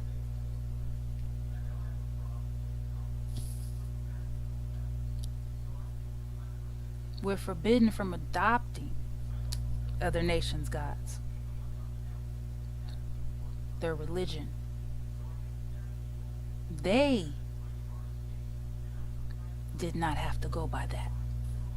You understand? So it wasn't, like I said before, uncommon for them to alter your religion once you were defeated. Once they conquered you, they would alter your beliefs. They would uplift and elevate their idol above what you believe. And since we are that conquered nation, Israel, we went to war before we were taken as captives. We are that defeated nation. So whose history do you think they altered? Whose history do you think they latched onto and exalted their beliefs over yours?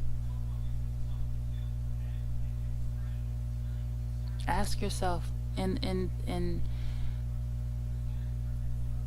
the places that you're scattered today, what is the number one religion where you were born and raised? You have to ask yourself. Was it Christianity? Was it Nation of Islam? Was it any of these religions that came after you were established as a people?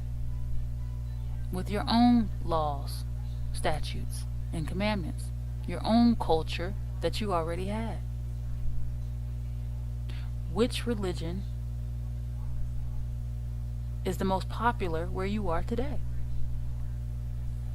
You'll understand who defeated you, who's ruling over you, who captured you, who's taking from your word and mixing it into their own to make it. And it's also another way that they got our people in slavery to agree with their word, with their doctrine. They'd have to take something from your doctrine to make it seem real or believable. You can go and research these things. It was a very common practice.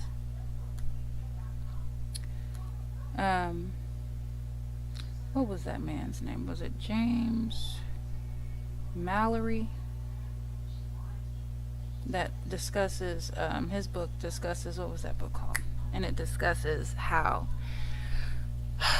it wasn't uncommon for the conquerors or the victors to take your belief system and alter it by adding their belief system to it. This was a common practice in war.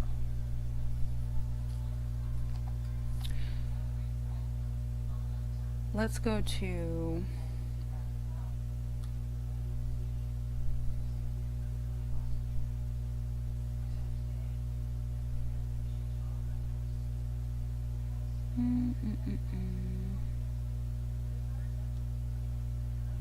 Second Kings chapter 24. Let's go to 2 Kings chapter 24. And let's start reading at verse 12. And it says, And Jehoiakim, the king of Judah, went out to the king of Babylon. He and his mother and his servants and his princes and his officers and the kings of Babylon took him in the 8th year of his reign. And he carried out thence all the treasures of the house of YAH, and the treasures of the king's house, and cut in pieces all the vessels of gold, which Solomon king of Israel had made in the temple of YAH, as YAH had said. And he carried away all Jerusalem. You understand? They split these possessions. The treasures of the house of YAH. You understand? The things in the temple of YAH. They stole those most precious things from us as well. Not just money, not just gold. They stole our culture. The whole culture. And they divided the spoils amongst the nations that had us in captivity. And this is how they can mix all of this stuff up together. Mix all these religions and all of that. They practice mixing religions. We were forbidden. It was forbidden for us to do that. We were not supposed to do that. They don't care what religion you are. Whatever religion you are is fine by them. They can make an agreement with you and a pact with you. They can, it's just do whatever you want to do. Right? That wasn't our culture. That was not our culture. And they knew that wasn't our culture. You understand? But they still, their ancestors still altered our culture and elevated theirs over ours. If you're going to worship like that, this is how you're going to do it. And this is through who you're going to do it. And this is the name you're going to call him. They taught you who to worship and how to worship because they conquered you. Right? That's why all of these churches, Christian churches, are allowed to be on every corner. Because it's not your God. It's the God your oppressor is comfortable with. Do you understand?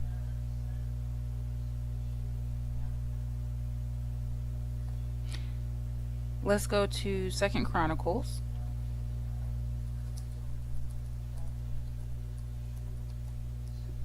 Second Chronicles chapter 36.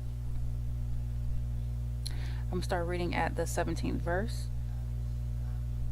And it reads, "Therefore he brought upon them the king of the Chaldees, who slew their young men with the sword in the house of their sanctuary, and had no compassion upon young men, or young man or maiden, old man, or him that stooped for age. He gave them all into his hand. And all the vessels of the house of Elohim," we see it again, "great and small, and the treasures of the house of YAH, and the treasures of the king, and of his princes, all these he brought to Babylon."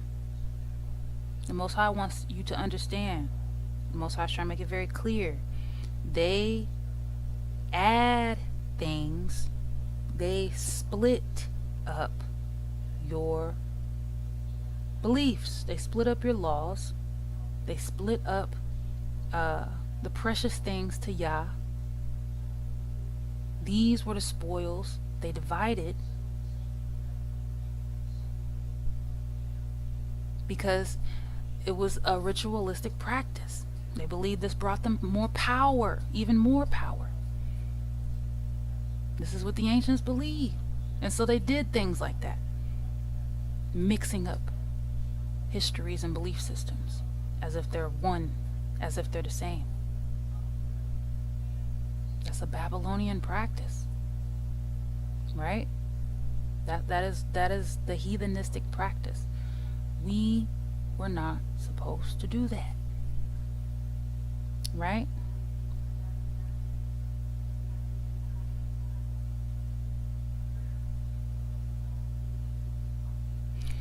I'm going to keep reading. Verse 19, "And they burnt the house of Elohim." You see this? "And brake down the wall of Jerusalem, and burnt all the palaces thereof with fire," like Tulsa, Oklahoma, "and destroyed all the goodly vessels thereof." Burned it up with fire. The house of Elohim. After they stole, they robbed it. You understand? So some of our ancestors were very wicked. Very wicked. Whether they realized they were doing something extremely wicked or not. It was very, extremely wicked.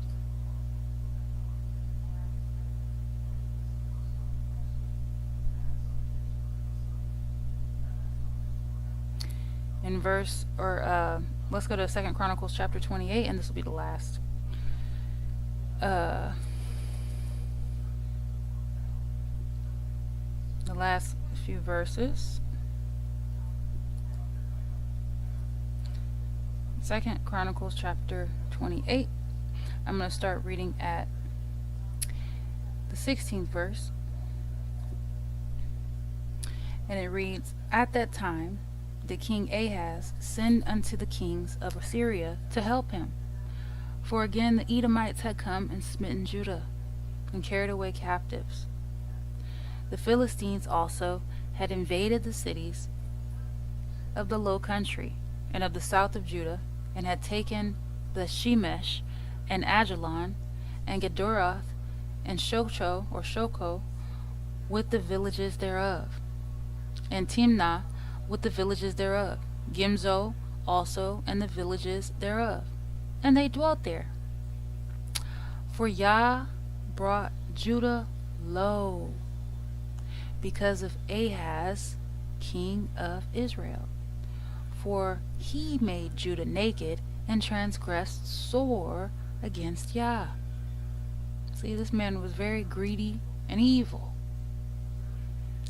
Until Pilnezer, king of Assyria, came unto him, and distressed him, but strengthened him not. For Ahaz took away a portion out of the house of YAH, and out of the house of the king,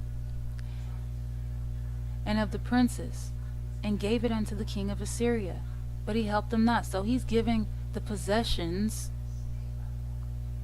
of the house of YAH to the enemy, and the enemy still did not help him. That sound familiar? No matter what you do, your enemies will never help you.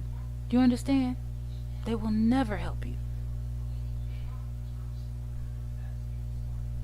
So it goes on and it talks about how he sacrificed unto the idols of the other nations. And this is why Israel was brought down so low, because we have leaders like this in charge. You understand? And it's not, I don't think every one of these leaders that pop up have ill intent or bad intentions. I do believe some of them mean well.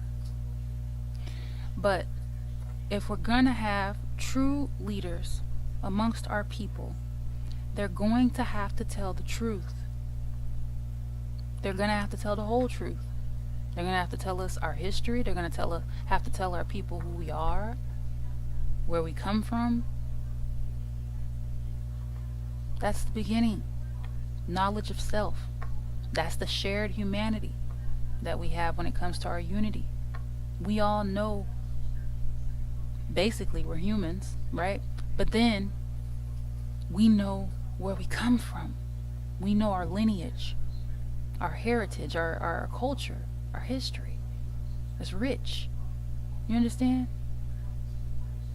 I encourage everyone to tell the truth about who the descendants of the transatlantic slave trade truly are. I encourage everyone to tell the truth about that. That's the first step of being on the right side of history. Knowing who these scattered black people of the various captivities around the world are. Knowing that they are the Hebrew Israelites. Do you understand? So we got to stop selling ourselves out, trying to be like everyone else, trying to worship all these other gods, worshiping these idols, not walking together in agreement on one accord, knowing who we are. That's sophisticated, that's civilized, that's in order. right? And understanding our place in society and the world. That is how the world will start to fall in place. Everybody starts to fall into their position. So that is all I wanted to bring forth to you today.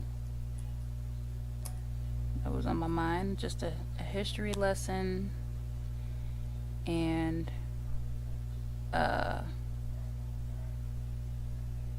helping us to understand why we suffer the most as the Hebrew Israelites. It's because we're not in our right place. It's because we have to shake off these curses, and we gotta get in order, right? So I'm gonna go ahead and end it there, and I will see you all again soon with another live. All glory goes to the Almighty YAH, the God of heaven, the Elohim of heaven. Praise YAH.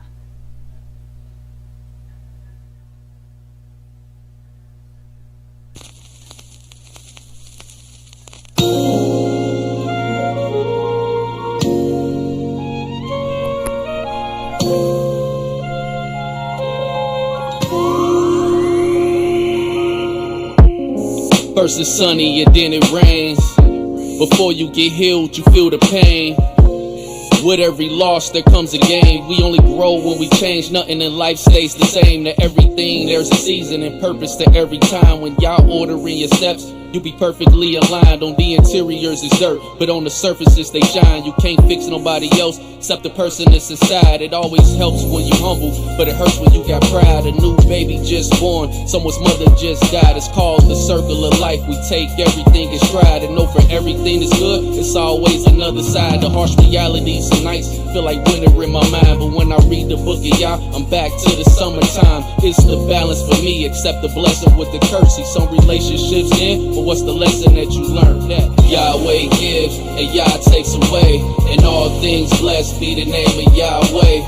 Yahweh gives and YAH takes away, and all things blessed be the name of Yahweh.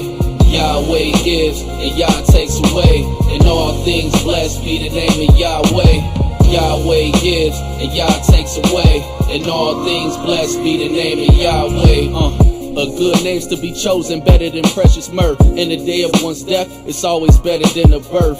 Better to go in the house of mourning than in the house of laughing. The heart is better when it go through sadness. Weeping may endure all through the night, but joy comes in the morning, so we look for the light. Just know the adversary gon' send them tests to get you. Always remain patient in spirit, you can't have anger resting with you. Consider the work of God, don't overlook it. Can't make nothing straight if Yahweh make it crooked. Don't be caught up in the times, cause they never last forever. So when adversity come to your door, it's time to consider why the man perish early who is just, so we can live a long life. Don't be wise over much and too corrupt. It's the balance for me, except the blessing with the curse. See, some relationships end, but what's the lesson that you learn? That Yahweh gives and YAH takes away, and all things blessed be the name of Yahweh. Yahweh gives and YAH takes away, and all things blessed be the name of Yahweh. Yahweh gives and YAH takes away, and all things blessed be the name of Yahweh. Yahweh gives and YAH takes away, and all things blessed be the name of Yahweh. YAH.